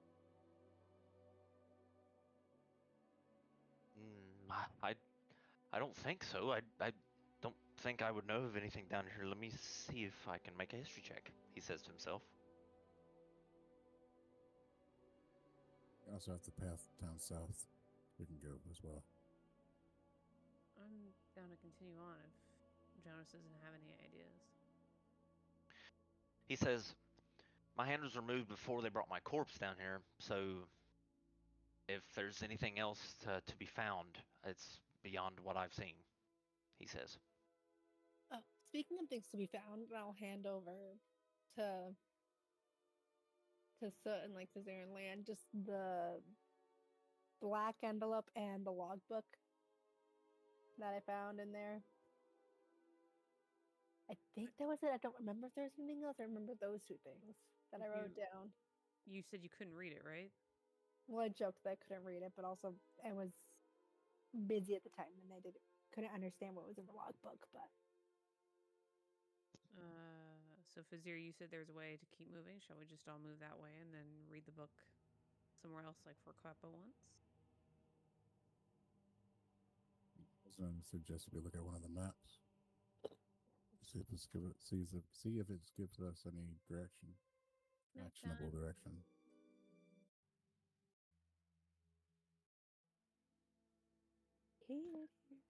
Okay, so you open up like one of the maps, try to look at it. Mm-hmm. The salt stain map fragment shows kind of where you're at. Its old sewer system indicates beyond the south portcullis would actually spiral to the right, well not spiral, but turn to the right, and then it would incline up into the city's actual sewer deposit system. And you would be able to choose from 3 different areas to emerge from the city itself, somewhere within Breinhold. Now it doesn't show you what's above those 3 exits, however. So you don't know what district of the city you'll be in, but you'll be in Breinhold. Okay, so we just need to pick which exit we want to try for? Yeah, if you're going that way. But to the south would be an exit from the dungeon, quote unquote, to make it simpler.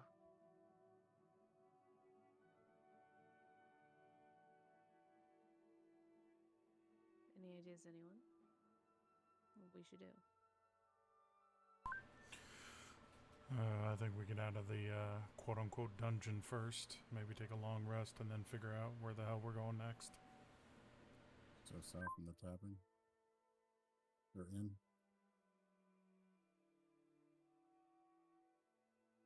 South. Turn in the bounties or the bounties and then in. Turn in the proof. Okay, so leaving the dungeon, yes, everyone? Correct. All right. You exit out of Breinhold's sewer system right down here.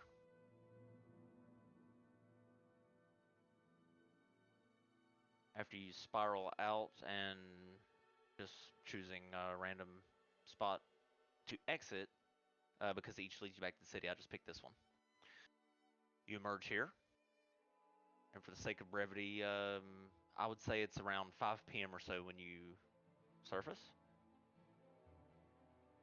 You make your way through the city to, I guess, on your way to turn in the quest, which would be, I think, yeah, it would be there. Okay. All right, so well done. You cleared out the sewer. Woohoo! Good stuff, guys. All All right, we're coming up on the end of the the session. Hang on. Fuck the Super Bowl. Let's keep going. I mean, I'm not, even if I get off, I'm not watching it. Let's I see. definitely have it on right now.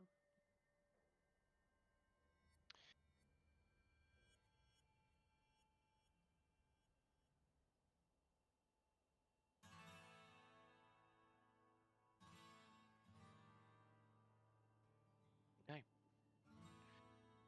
All right, so you're weaving your way through Brimstone. What's the call? We end it here, or are you guys going to turn in the quest and get paid?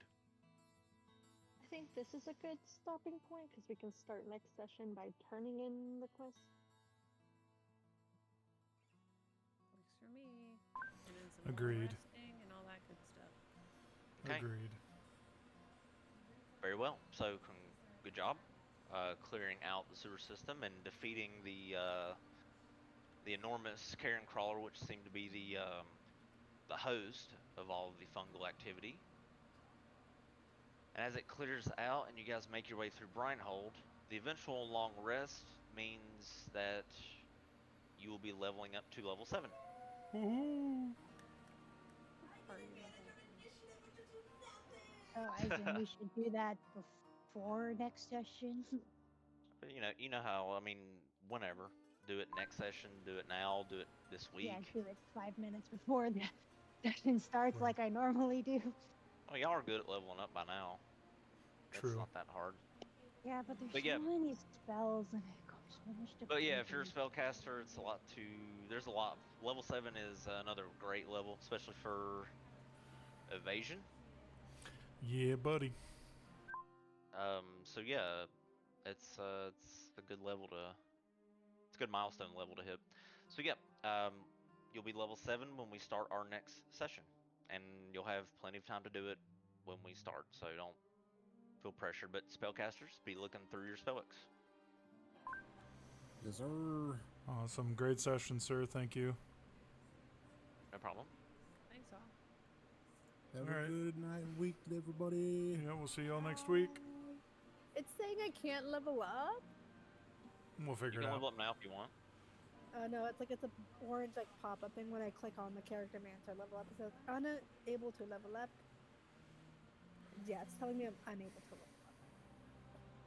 That's a sec, I guess. Forever 6. Well, let me keep going. Oh, well, let me keep going. Never mind. It's working, but that was weird. Anyways. They probably had a brain fart. True.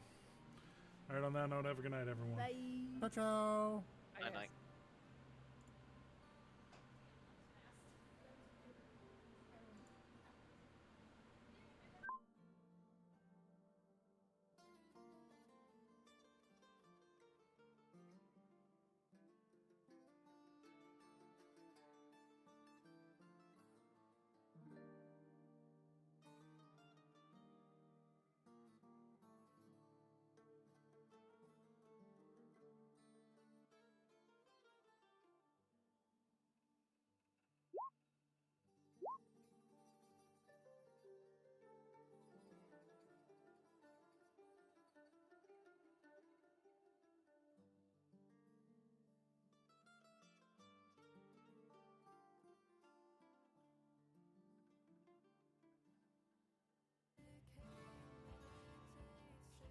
We good?